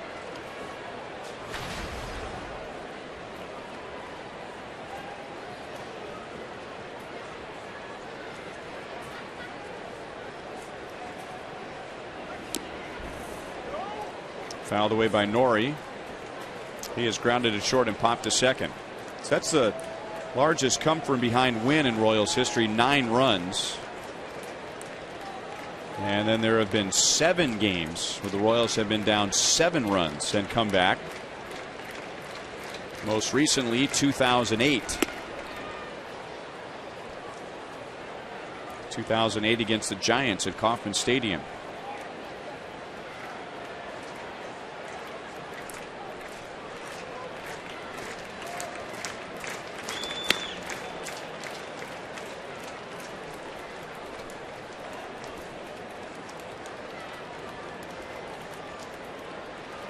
Steve Kurtenbach, our director, reminding me that the Royals' largest come from behind and you leave out the word win, was the game that was made famous in the movie Moneyball. Francisco throws to first. It's high, but Lynn comes back down on the bag. Royals are down by 11 in Oakland. They tied it, but Oakland ended up winning the game for their American League record 20th consecutive win. Things you talk about in a 10-run game.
Going and doing that, which one do you think I'd pick?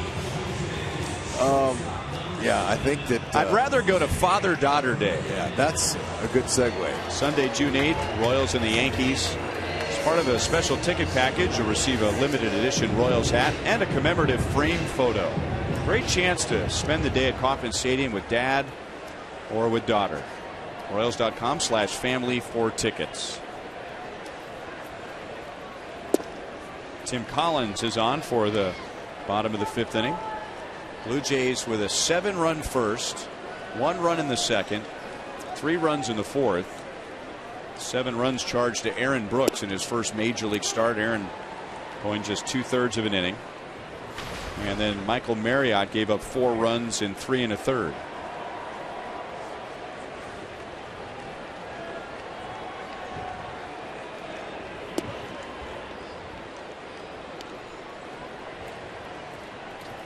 Reyes came to the plate twice in that 7-run first. He walked and scored, and then later singled in a run.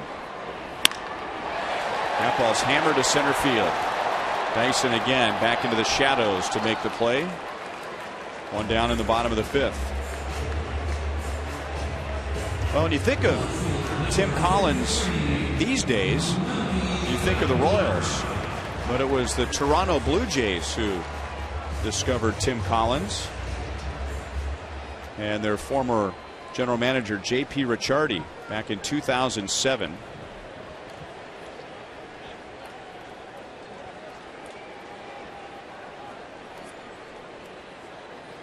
Melky Cabrera takes low. Ricciardi is from Worcester, Massachusetts, same hometown as Tim Collins. And at times, Ricciardi would use his father to go scout a player in the area before the Blue Jays would send a scout in. And Ricciardi asked his dad to go watch a pitcher named Keith Landers, who was 6'7", so a little bit taller than Collins. I'll say, as in by a foot. Wow. Well, Landers never pitched, but Collins did pitch. And Ricciardi's dad called the Blue Jays GM and said, You might think I'm crazy, but there's a pitcher that's 5'7" that I think you might want to take a look at. Collins figured he was going to spend that summer working construction, spend that summer framing houses. He didn't throw that hard at the time, but the Blue Jays took a look at him. They liked what they saw. They signed him, and 2 years later he was their minor league pitcher of the year. How about that? There's so many great stories like that. Yep. Not one as dramatic as a 6'7" and a 5'7" pitcher, but there are many players who have made it to the big leagues who were discovered because the scout went to go see somebody else. Happens every day. Draft's coming up next week.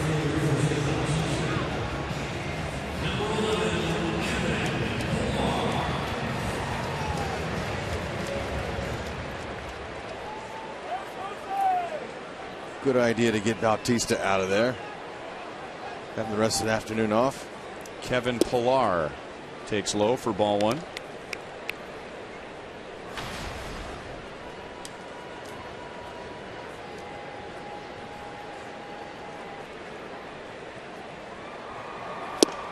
So Collins signed in 07 by the Blue Jays, minor league pitcher of the year in 09, and then in 2010 he played in 3 organizations in 3 weeks.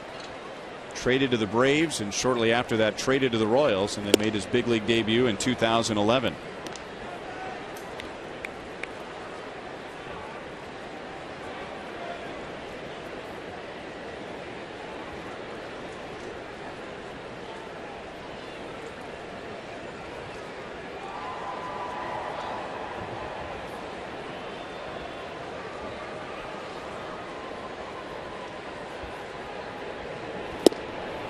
Good changeup down and away. So Collins out of the bullpen, and he gets the Jays in order in the bottom of the 5th. Toronto leads 11-1.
By Dodge.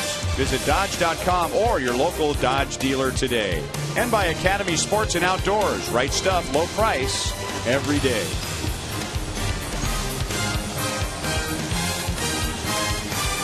Outside Rogers Center with the roof wide open on a beautiful sunny day. Kevin Pillar stays in right field after hitting for Bautista in the bottom of the 5th inning.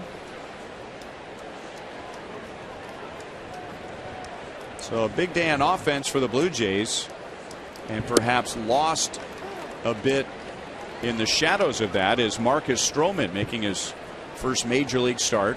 It's his 6th major league appearance, but his first start, and he's held the Royals to 1 run, 4 hits in 5 innings. Doing a lot of that, throwing strikes.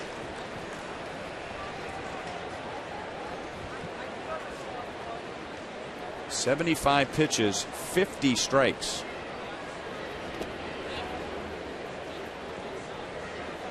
Escobar has struck out, and Stroman has struck out 6. And he's fouled out to the catcher. Our Sonic Slam-hitting contestant is Elise Goldman from Olathe. And if the Royals hit a home run in this inning, Elise wins $2,300. A grand slam out of the park, and Elise wins $25,000 from Sonic and the Kansas City Royals. Escobar, Hosmer, Butler coming up if anybody gets on. Alex Gordon, who is homered in this series. Francisco to the left side. He was charged with an error on a ground ball from Siriaco last inning. He gets Escobar for the first out. We were showing those guys in those orange jumpsuits hanging from the CN tower. Right, that's just right next door. $175 to do that. Yeah. Whoa, man. See, that's crazy. And it really gives true meaning to the phrase putting your life on the line, because you are literally hanging from a line. Look at that. That's unbelievable. They couldn't pay me to go out there. It's an hour and a half total experience with 20 to 30 minutes of that.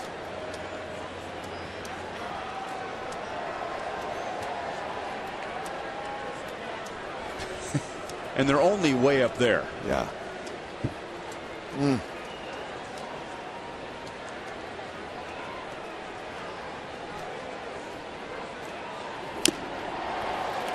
1-2 on Hosmer. Hos having some trouble holding on to his bat.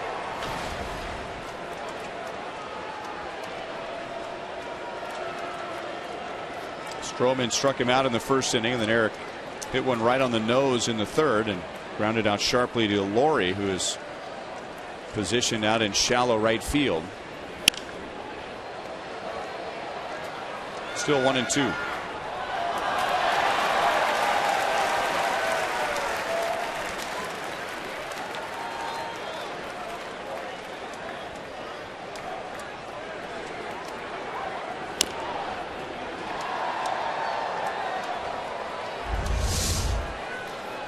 I can't remember a time where I saw this many clean catches in this ballpark here.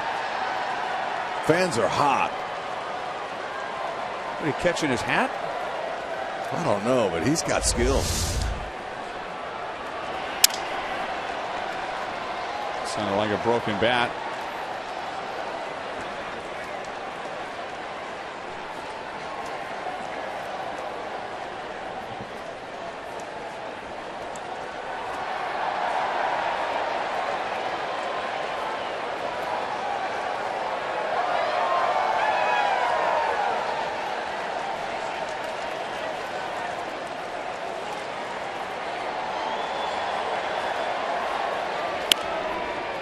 And Stroman with kind of a blind stab, and then his throw is a little bit late.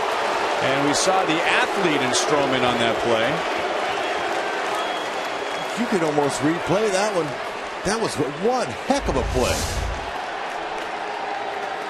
If he doesn't touch it at all, that's going to be a sure out, but he got the backhand on it. Look at the pick and throw off his feet. Hosmer beat it. Great try. Hey, how about John Gibbons? He didn't even come out of the dugout. He just pointed to the umpires. I'm using my challenge.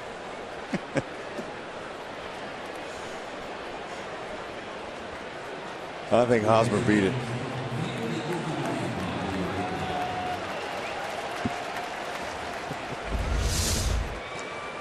What a play. That kid's an athlete. Safe. Yep.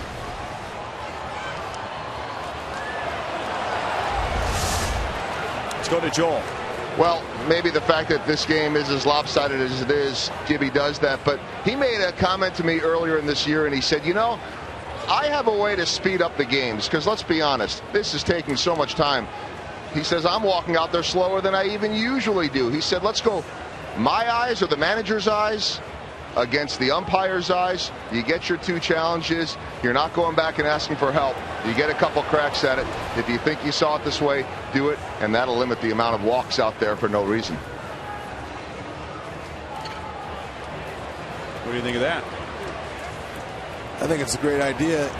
And believe me, Major League Baseball, their ears and eyes are open, and they're going to be changing. It's going to take them at least 2 to 3 seasons to get it the way they want it.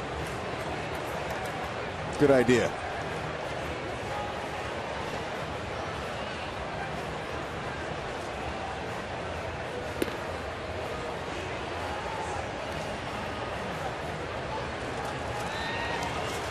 So Hosmer safe with an infield single.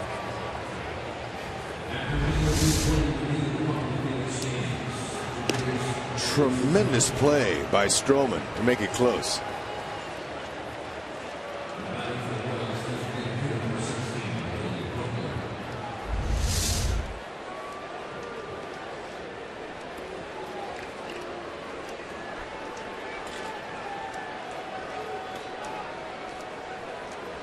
One on, one out, and now Billy, he is singled and struck out. That replay took 1:45 if anybody's keeping track.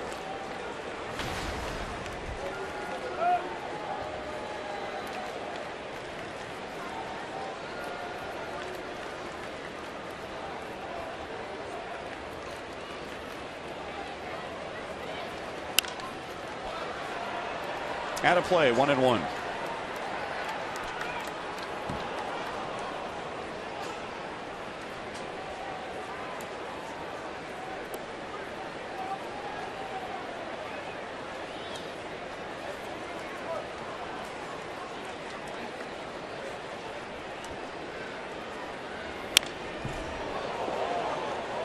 One and two. Very little stress for Marcus Stroman in his first big league start. 3 times in his first 5 innings. He only faced 3 in an inning. In the 5th, he faced only 4, and now 1 on, 1 out in the 6th. Not to mention the huge lead that he's pitching with. And the Blue Jays took care of that very early. They scored 7 runs in the bottom of the 1st.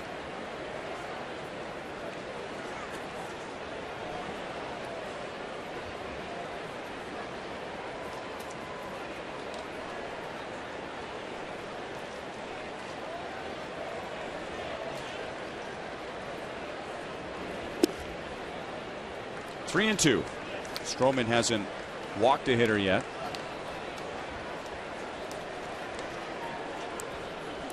Walks have been an issue for the Blue Jays. They've walked the 2nd most in the league.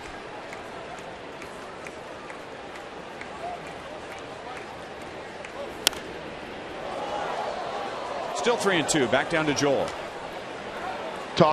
Was talking to some of the Blue Jays announcers before, and one of the questions, you know, we exchange information often, was what has Billy done differently? The last 2 years he was 2 for 43, I should say.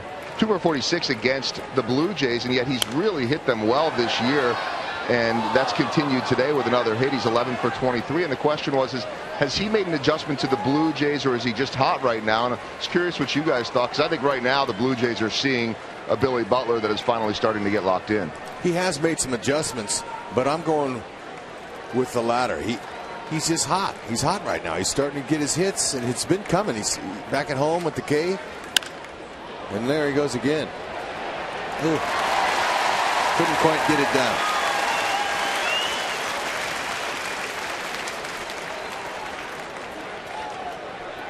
And as Billy has admitted, he's just never faced adversity like he has this year, at least for that period of time. And when he's lost his swing in the past, he's been able to find it again very quickly, make a quick adjustment. And that was just slow to come for him in the first month and a half of the season.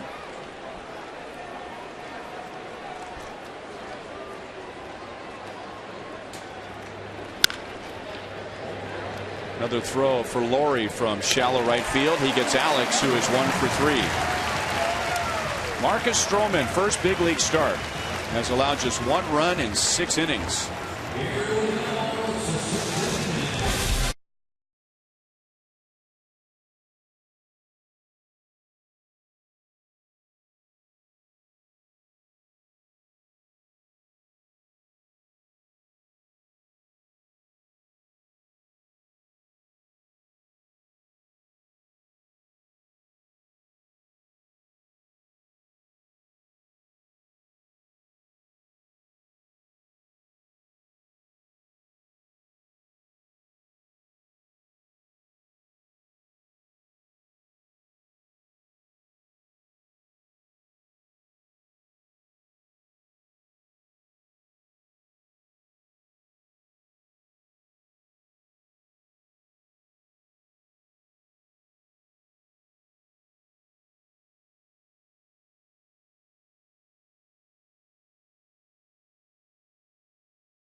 here. That's the largest crowd of the series by 10,000.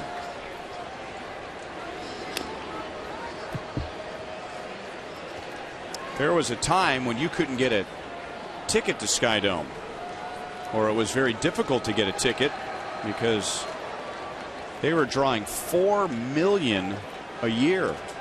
They did that for 3 consecutive seasons in the Blue Jays' heyday. 1991, 1992, 1993. That's an average of 49 to 50,000 every night. And in 1990, before that great stretch, they drew 3.8 million. Back-to-back World Series in 1992 and 1993. The one in 93 providing all of us with one of the most thrilling finishes to a season. Joe Carter with his World Series walk-off home run off of Mitch Williams into the left field corner. Joe Carter, of course, lives in Kansas City. Strike 3 to Encarnacion.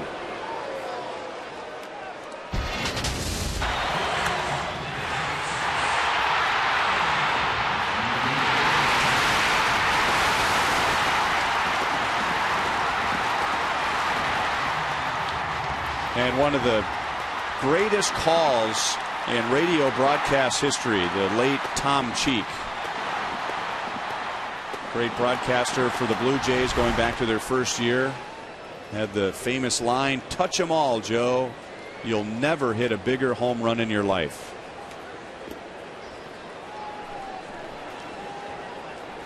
Looking at Tom Cheek's name up in the what is known as the level of excellence.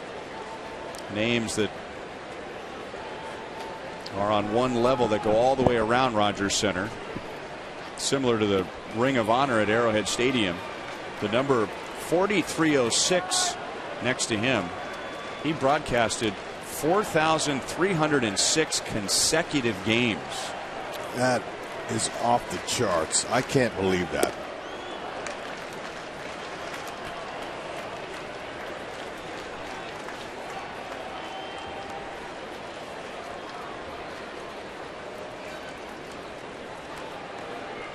Some great names on that level of excellence. Carlos Delgado, Tony Fernandez, Joe Carter, George Bell, Dave Stieb, Cito Gaston, Pat Gillick, Paul Beeston, and then the guest we had on Thursday night, Roberto Alomar, who was in baseball's Hall of Fame along with Pat Gillick.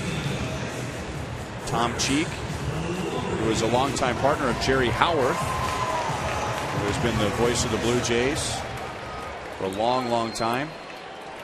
Super gentleman.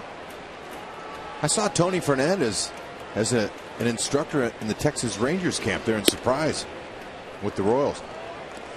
He was their special instructor. He's a tremendous shortstop.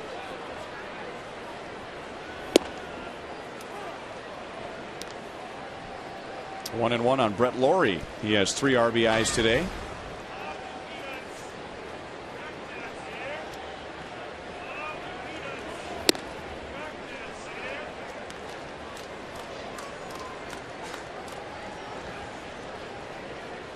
Seven of the 11 runs for the Blue Jays came in the first inning.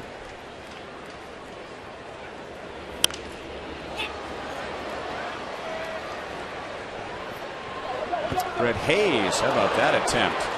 Sliding into the netting in front of the Royals dugout. Excellent bid. He took one peek down, knew exactly where he was. Look at Salvador Perez sitting there enjoying his day off. This will come right in your living room here.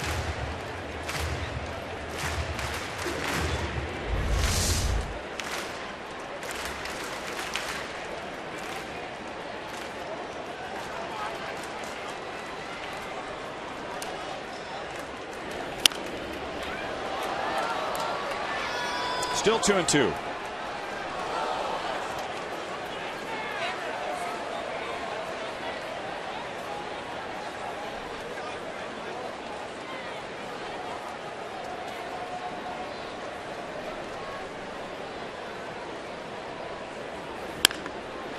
Right to Escobar.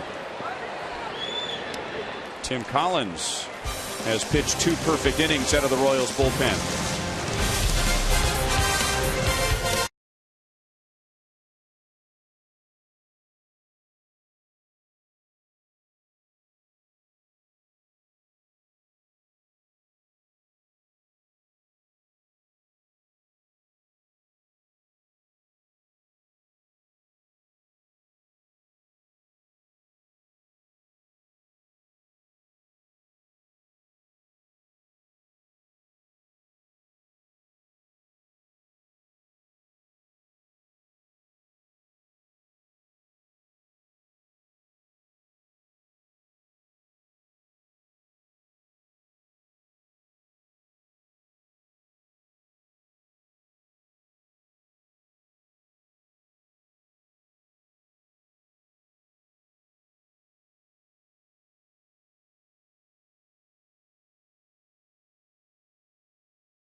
Diamond Club in the best dugout box seats.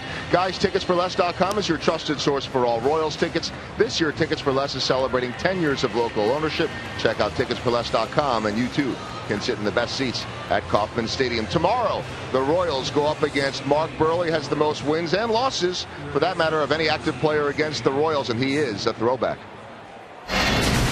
I'm not a big scouting report guy going over scouting reports. I like to mess around in between innings, whether it's out warming up pitches in between innings. During the game, if guys own me and gets a couple hits off me, I'll kind of tip my hat or look over and be like, how can I get you out? I've just always been that way. I feel like the looser you are and the more fun you have, the better chance you're going to have to succeed. Well, that is a Mark Buehrle style of play there. Quick, but no play there at third as the defense letting down Redmond. Guys, had a chance to visit with Buehrle today. That full interview will be on Hy-Vee Royals Live tomorrow. He has done a lot of damage against the Royals in his career. Most innings pitched, also wins, losses, runs, starts of any active pitcher against the Royals. But he's never changed, and he's one of the best pitchers in baseball this year, but someone that just does not take himself too seriously. And Ryan, I did ask him about that great moment against Mark Teahen when he finally was able to get Mark Teahen out and had to save the ball just to enjoy the moment. He gets it. Yeah, Buehrle got the ball back after Teahen got a base hit, and he threw it to the White Sox dugout. And he wanted to save it because actually he got Teahen out. He threw the ball back to the dugout. He wanted to save it because he finally got Mark Teahen out. Mark Teahen just owned Mark Buehrle.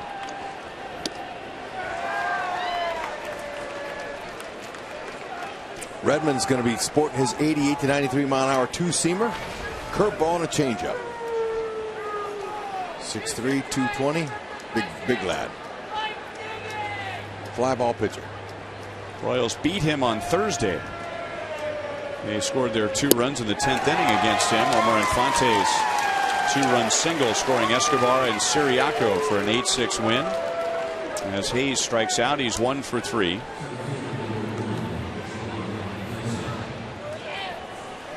Mark Teahen hit .446 against Mark Buehrle. 25 hits and 56 at-bats.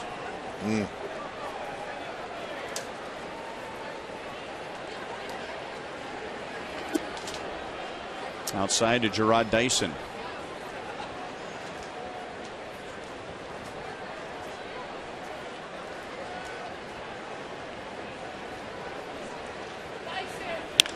And Dyson has a 2-hit game as he goes back up the middle.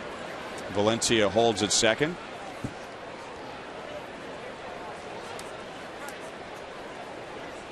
Two on with 1 out. So Buehrle pitches tomorrow, and Jeremy Guthrie for the Royals. Academy Sports and Outdoors gives us a look at Guthrie's last 2 starts.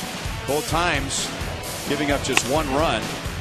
On Tuesday, that was in 6 innings against the Astros. Back on the 21st, 7 innings against the White Sox. Not rewarded with a win in either start. And you got to go back a long ways to Guthrie's last win, April the 9th against Tampa Bay. It was 10 starts ago, and he'll face Burley tomorrow. Fouled away by Siriaco.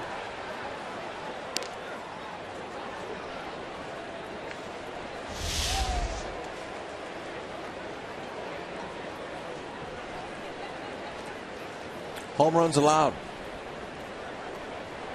Not a good matchup there. Guthrie going to have to keep it in the park. Hopefully he can be sharp like he has been in his last 2, and he'll get supplied with some runs.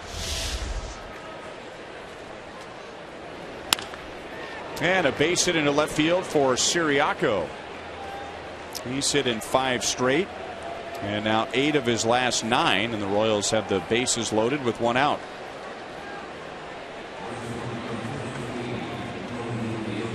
Dave Holtzman came up with the Martian numbers against Mark Burley, and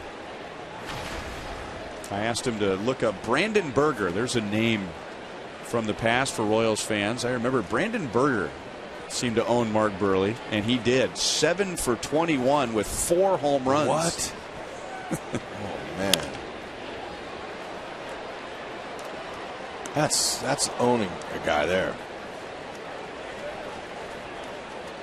Billy Butler has seen a lot of Mark Burley. Billy, a .349 hitter in 63 at bats.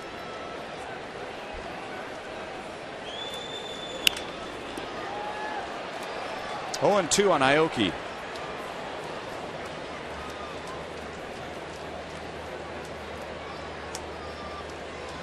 .63 at bats. You have to have 2 players playing at about the same time, playing in the same division. With today's format, the unbalanced schedule, when teams within the division are playing each other in 6 different series. Yeah, that's a high number of at bats.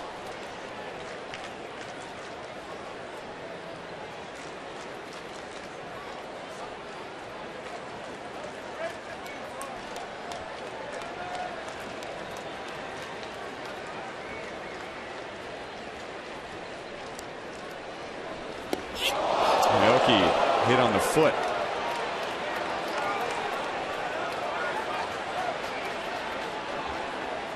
So a painful way for the Royals to get their 2nd run. That comes with the bases loaded. And Valencia started the inning by reaching on an error.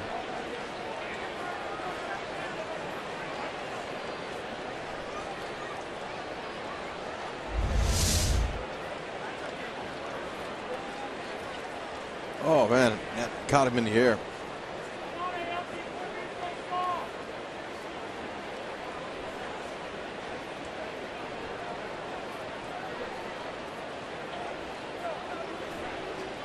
Aoki leaves his feet more than any hitter I've seen.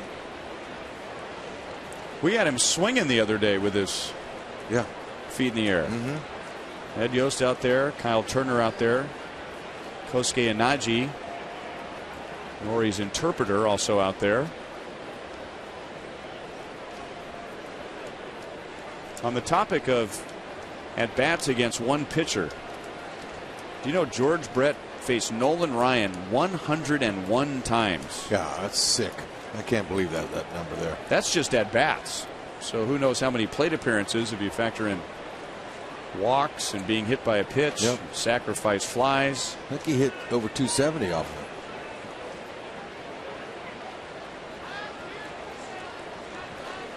Nori's going to stay in. Tough it out.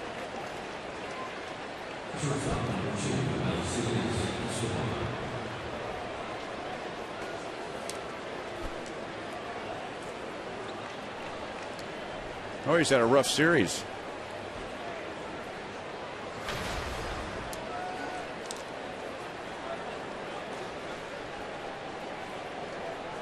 Hoping to regroup.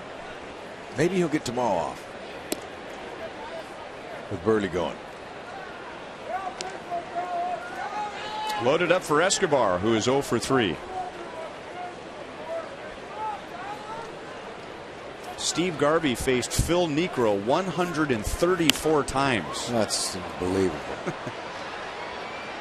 Putting Dave Holtzman to work here in a 11-2 game. And there were 7 walks, so he actually faced him 141 times. One pitcher, 141 times. A knuckleballer of all people. I mean, you know, that's pretty hard to hit. That kid's fired up. He's got a ball.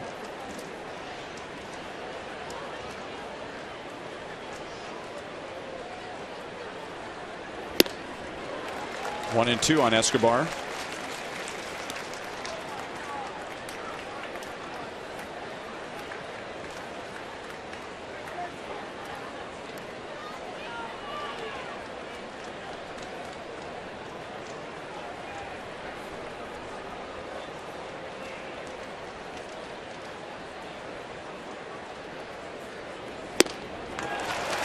Escobar strikes out. 2 strikeouts in the inning for Redmond.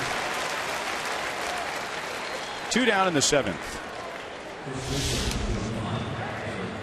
There's a candidate for Slugger's Blue Crew. Well, he probably belongs to the Blue Jays Blue Crew. But if you're a Royals fan, sign the kids up. They'll receive a limited edition Royals baseball t-shirt, a cap, a card magnet, 2 ticket vouchers, a free stadium tour, and much more for just $25. You can sign the kids up right now at Royals.com/Blue Crew. Slugger's Blue Crew. See how happy that young lad was when he got that baseball?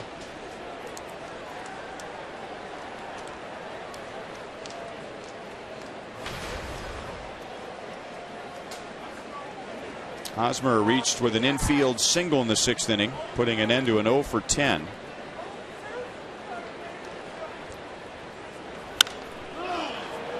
You could hear him yell all the way up here. He got a hittable pitch and got underneath it. LAWRIE makes the play in shallow right. Royals get an unearned run in the 7th. Stretch time in Toronto. The Blue Jays lead 11-2.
Tigers won that one last night. Here's our Mazda game break. We go to Yankee Stadium. Only damage of the day against Masahiro Tanaka is a Josh Willingham RBI in the 1st inning. His 6th on the year. He spent much of the year on the disabled list. And guys, just an idea of how good Tanaka is.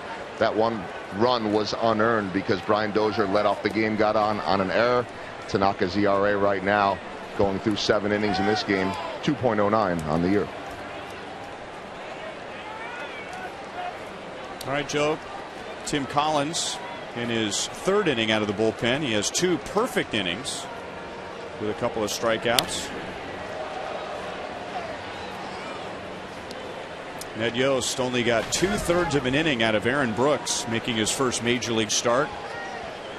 And the Blue Jays scored 7 of their 11 runs in that inning. Michael Marriott went 3 1/3 out of the pen, and now Collins working his 3rd inning.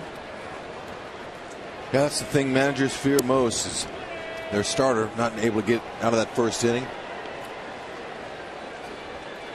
Herrera threw 47 pitches last night. It taxes your bullpen.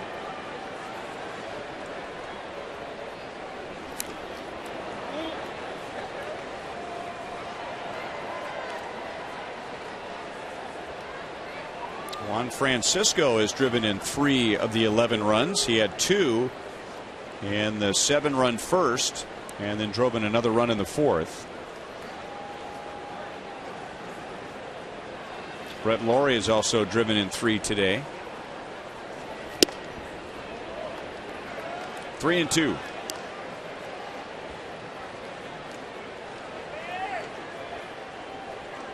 Anthony Ghost, the number 9 hitter, is the only Blue Jays hitter without at least a run or an RBI. Curveball got him. It's the 3rd time a Blue Jays hitter has been plunked today. Brooks hit 2 in the 1st inning. Those were fastballs. I wonder where that got him. Didn't sound like it hit his helmet. Fortunately, it was just a curveball. Let's see it. Yeah, it got him right on the helmet. Squarely, too. Look where the ball bounced back to the 3rd baseman.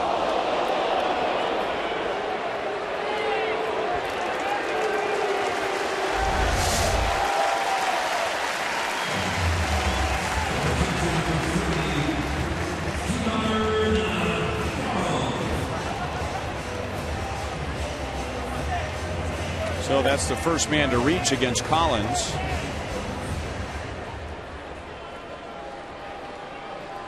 He got beamed. Ball 1 to Navarro. Fortunately, 72 miles per hour. And that ball bounced to the 3rd baseman.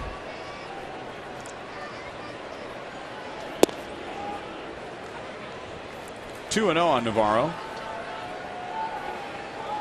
He walked and scored in the 7-run first. Otherwise 0 for 2.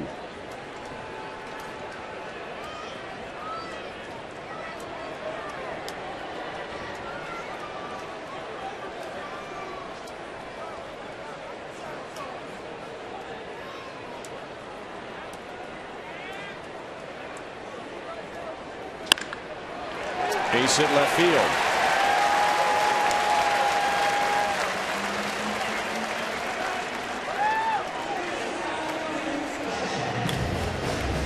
Been a couple of seasons since the Royals have hit 3 batters in 1 game.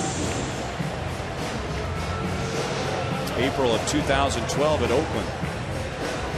No, you just hope they don't retaliate, you know. I mean, AOKI got one on the foot, bases loaded. I don't think Redmond cared about that too much.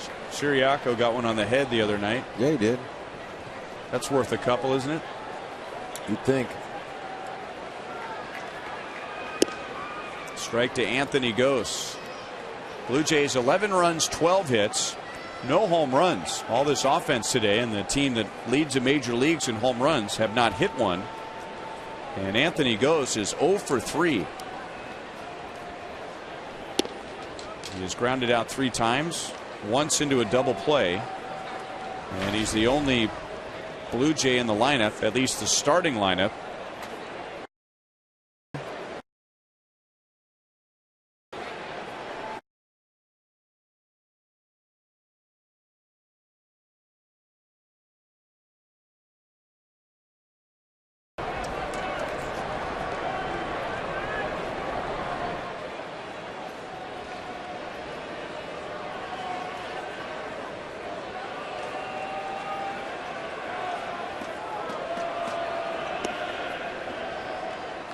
2-2.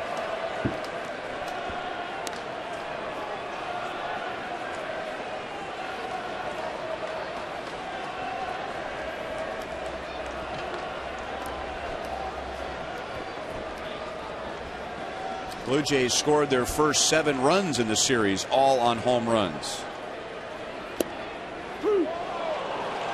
Goes strikes out, so he is still the only Blue Jays starter without a run scored or an RBI. That's out number 1 in the 7th inning, and Collins' 3rd strikeout today.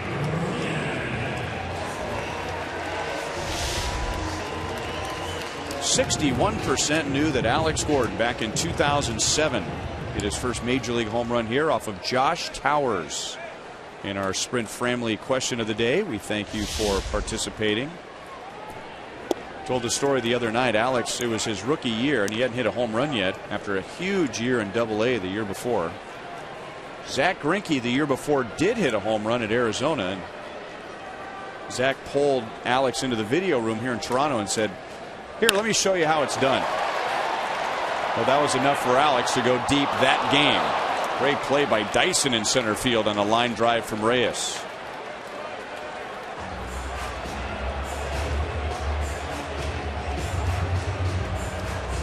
No, that's embarrassing getting shown up by a pitcher. And then Alex answered. That's a good thing he answered. Dyson, he's been taking some really good routes to the ball. Last night he had 3 nice running catches, and he's had a couple already today. To go along with the 2 hits.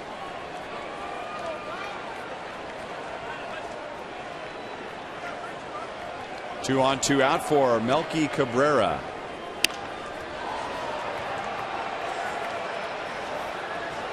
Alex into foul territory, and that is the inning. So Coleman allows the first 2 to reach. The Blue Jays do not score. 3 scoreless innings for Tim Collins today.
The final game tomorrow afternoon. And we thank JD with our AT&T fan photo today. That's a nice picture with Slugger.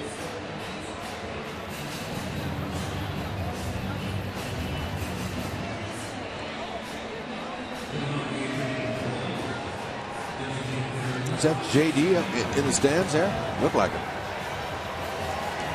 Tolson, he's going to make an appearance today. Play a little shortstop. Give Reyes a couple innings off here at the end.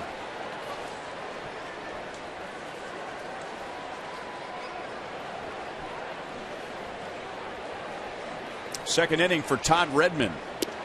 Slider for strike to Billy Butler. Billy is 1 for 3 today with a 4th inning single.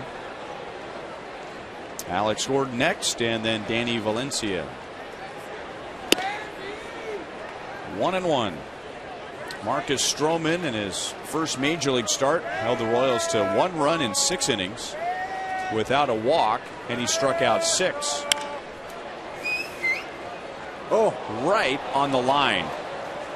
Pilar plays the bounce, plays the ricochet perfectly. His throw is wild back to the infield, but Billy, in a 9-run game, holds with a leadoff single. So he has 7 hits in this series, and now he has 12 hits this year against the Blue Jays. Wow, that is a short and quick stroke. Look at him. He's got a little toe tap flamingo, but Billy just threw the head right there, and really a nice position. Really good balance, but all it was hands. All hands right there. You know, you hear Dale Swaim talk about head and hands.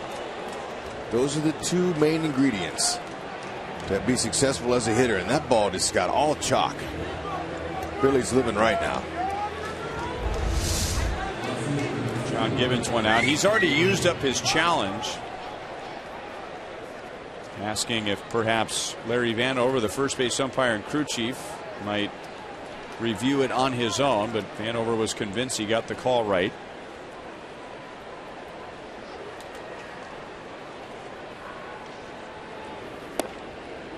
Low for ball 1 to Alex. He doubled and scored in the 2nd inning. Alex early in the season was among the league leaders in doubles. And then he had gone about 3 weeks without a double. He has 2 in this series and a home run. Alex has hit in 9 straight games.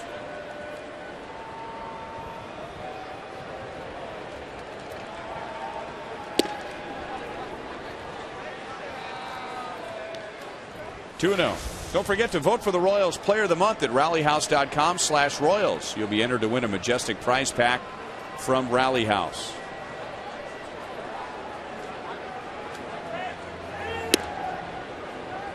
And he walks on 4 pitches. That's the first walk given up by a Blue Jays pitcher today.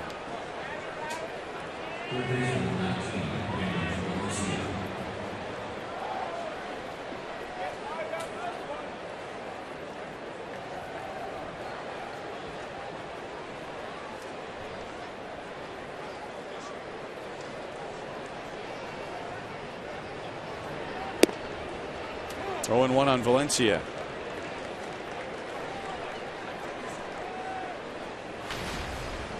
Danny reached on an error committed by third baseman Juan Francisco in the 7th inning and turned that into a run. He is 0 for 3.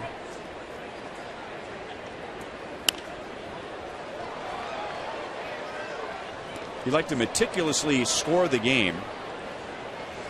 In the 5th inning, Siriaco reached on an error charged to Francisco. They changed that to an error on Lind. Francisco's throw got away from Lind, and after taking a closer look, the scorer believes that Lind should have handled that throw.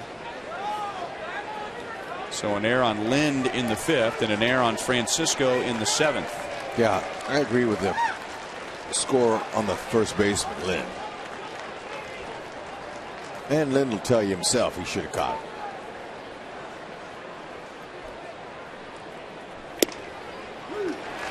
It's a 3-strikeout game for Danny Valencia. And 3 strikeouts for Redmond.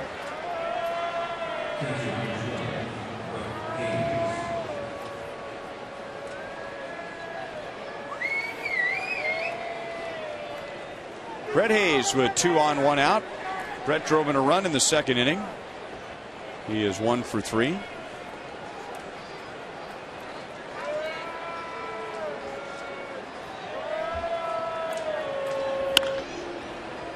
And Francisco, second base 1. LAWRIE to first for an impressive 5-4-3 double play. That's the Blue Jays' 2nd double play of the game.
Live. It was a nightmare of a first inning that really put the team in a hole. We'll talk about Aaron Brooks' game, hear from Ned Yost, analysis, and get you ready for the series finale coming up on Boulevard Royals Live. Ryan, remember yesterday we were talking about Nafi Perez, not good with handing out the baseballs and such. The opposite would be Rusty Kuntz. And his line down here, and a lot of fans, they come over, can I have a ball? It's not baseball giveaway day. But more times than not, he does that. I just saw him give let's say about a 4 or 5-year-old girl a ball. She's got a huge smile on her face. That, Rex, is something that should make everyone happy. I'm telling you, it'll turn somebody's day around.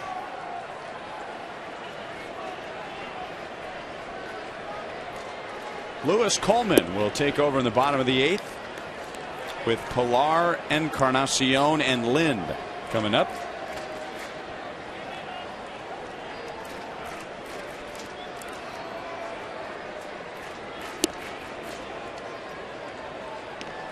How big now was Lorenzo Cain's home run late in the game last night? Ned Yost didn't have to use Wade Davis or Greg Holland, and he was prepared to use them as the Royals led 4-1 before Cain's home run. That made it 6-1, because today Ned is going to have to use over 7 innings from his bullpen.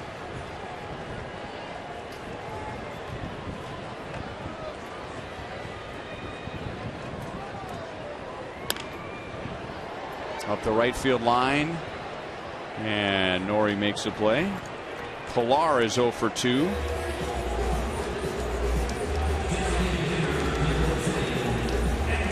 And the last chance in history for Edwin Encarnacion. He bats with nobody on and 1 out. Oh man, James Shields thought he could get one in on him. Sends that ball into the night. And again, Dodge drive the game. 2 of them. And his chance at history is he has 16 home runs this month. The major league record for home runs in May held by Barry Bonds. And Bonds went on to hit his 73 home runs that year. Coleman falls behind, 2 balls and no strikes. Even if he doesn't get it, I mean, that's not too shabby. Encarnacion 1 for 3 against Coleman, and that one hit was a home run.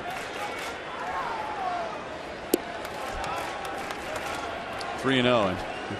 Encarnacion tweak his hand on that check swing. I don't know. Might have.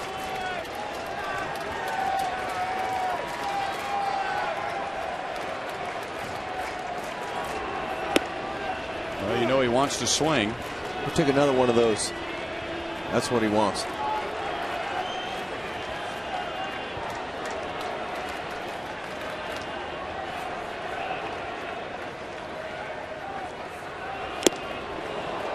Three and 2. Shaking his head. Something's not right with him today. His timing's off, and he's missing.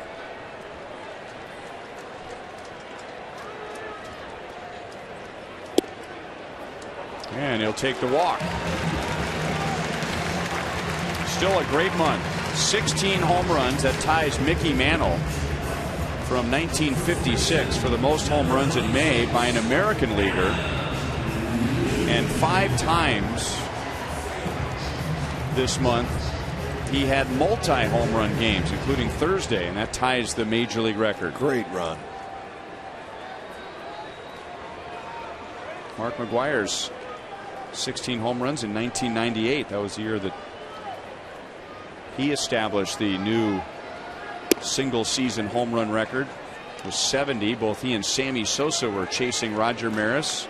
They both passed Roger Maris, who had 61 home runs. In fact, the next year both McGwire and Sosa passed that number. And then 2 years after that, Barry Bonds hit 73.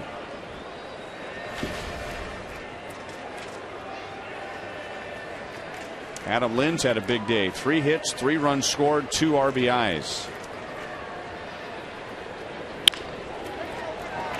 And the Royals turn it. No.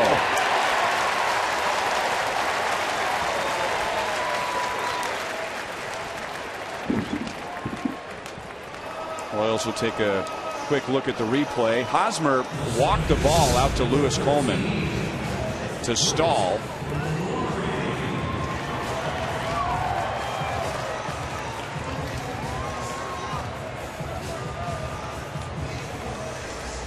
Looked like he was safe. Yeah, it did. So no challenge.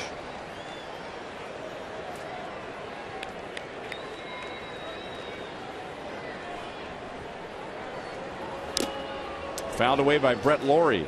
He's driven in 3 today. Hayes is taking a beating behind there today as well.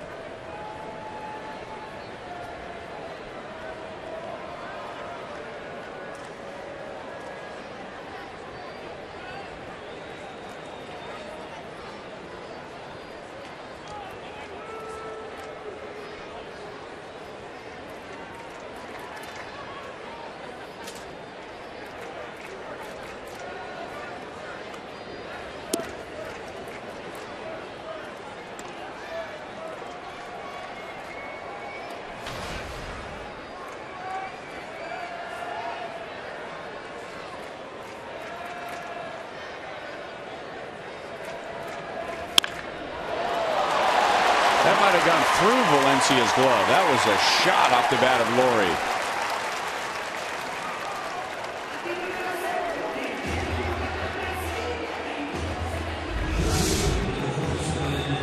He turned on that. No chance for Valencia.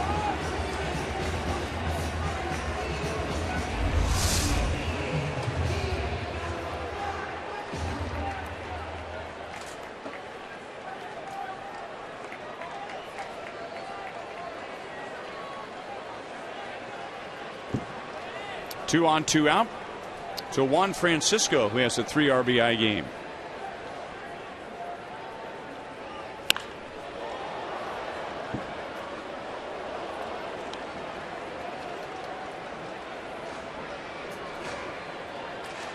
Big inning for the Blue Jays was a 7-run first, and Francisco drove in 2. And then another run in the 4th.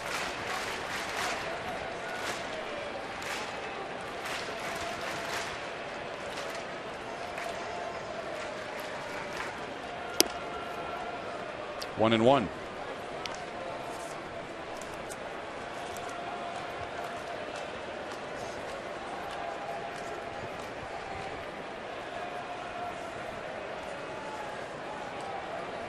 This is a season high for runs scored against the Royals.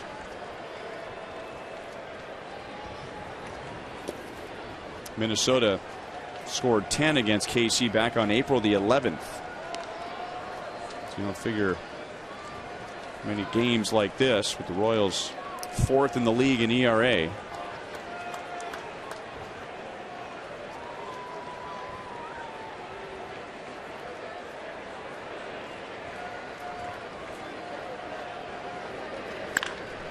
A rocket to right field, and it's going to skip by AOKI. Lynn scores. Lowry is held.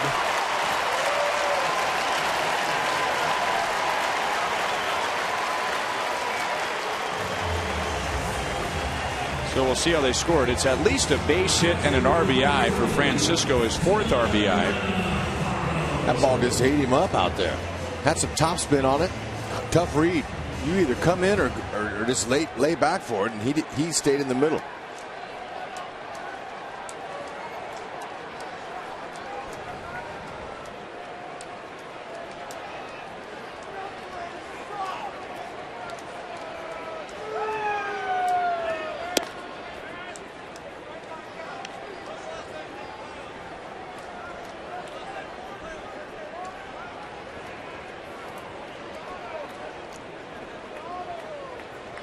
Well, I guess it's just a double.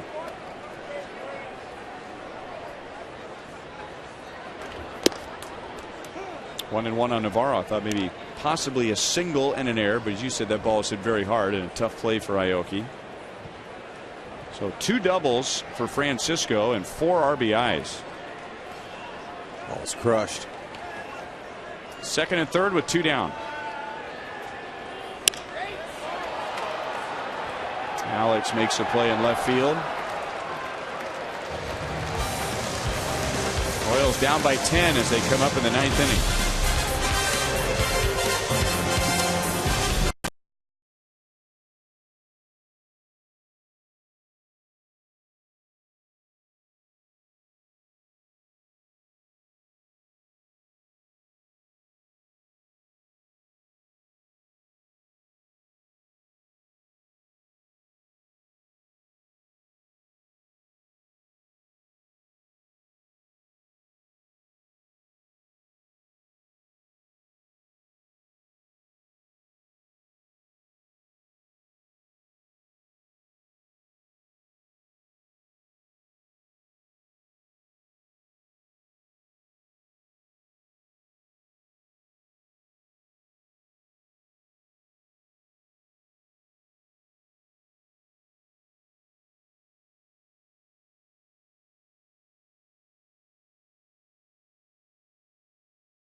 Brought to you by Miller Lite.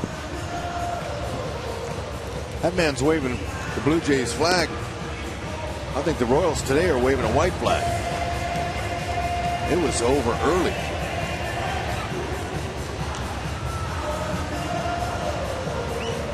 Seven-run first inning. All the runs charged to Aaron Brooks in his first major league start. Big crowd here has enjoyed that. Over 31,000 on a bright sunny day with the roof wide open at Rogers Center. Third inning for Todd Redmond as he'll pitch to Dyson, Siriaco, and AOKI. Dyson has a chance for that third knock. LAWRIE fields, double clutch, throws him out. Dyson's 2 for 4.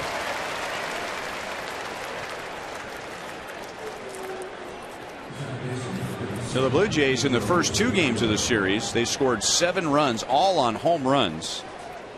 No surprise for them as they lead the major leagues in home runs. And now today they come up with 12 runs without a home run. They will finish the month of May with 48 home runs, most in the major leagues. 48 home runs in 30 days, 30 games.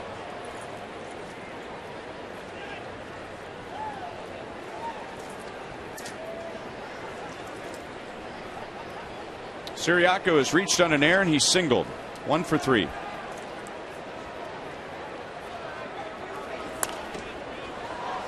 No balls, 2 strikes.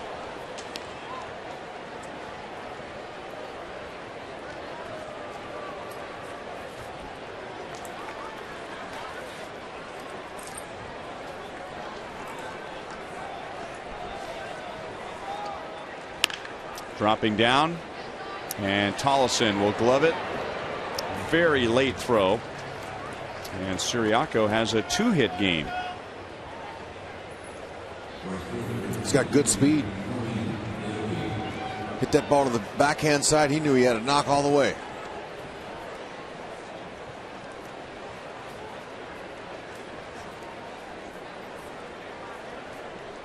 Or a base hit. Baseball players sometimes use the term knock for a hit.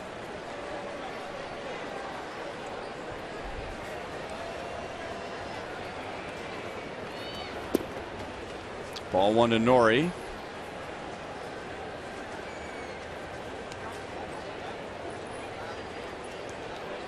Nori is 0 for 3. He was hit by a pitch with the bases loaded in the 7th inning for his 11th RBI. And up the middle, Tollefson Out at second. Oh, No double play. that was sweet, man. Pretty amazing the Blue Jays came that close to a double play. Ooh, wow, that's some footwork there. Brett LAWRIE, man, showing his skills at second base. That's off balance off of that left foot. There's a little backhand flip, and he jumps and twirls and fires, and AOKI just beat it.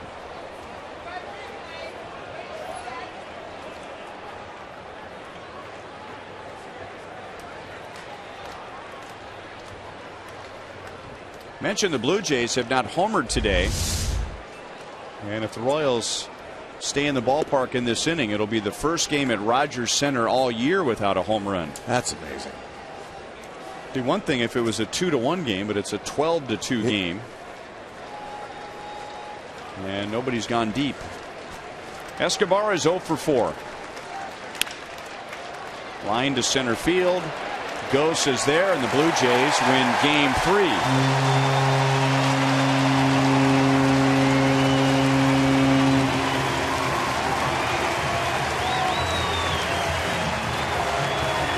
So the Royals' advantage of this series is 2-1. Final game tomorrow, Jeremy Guthrie and Mark Burley. We'll talk about that when we come back.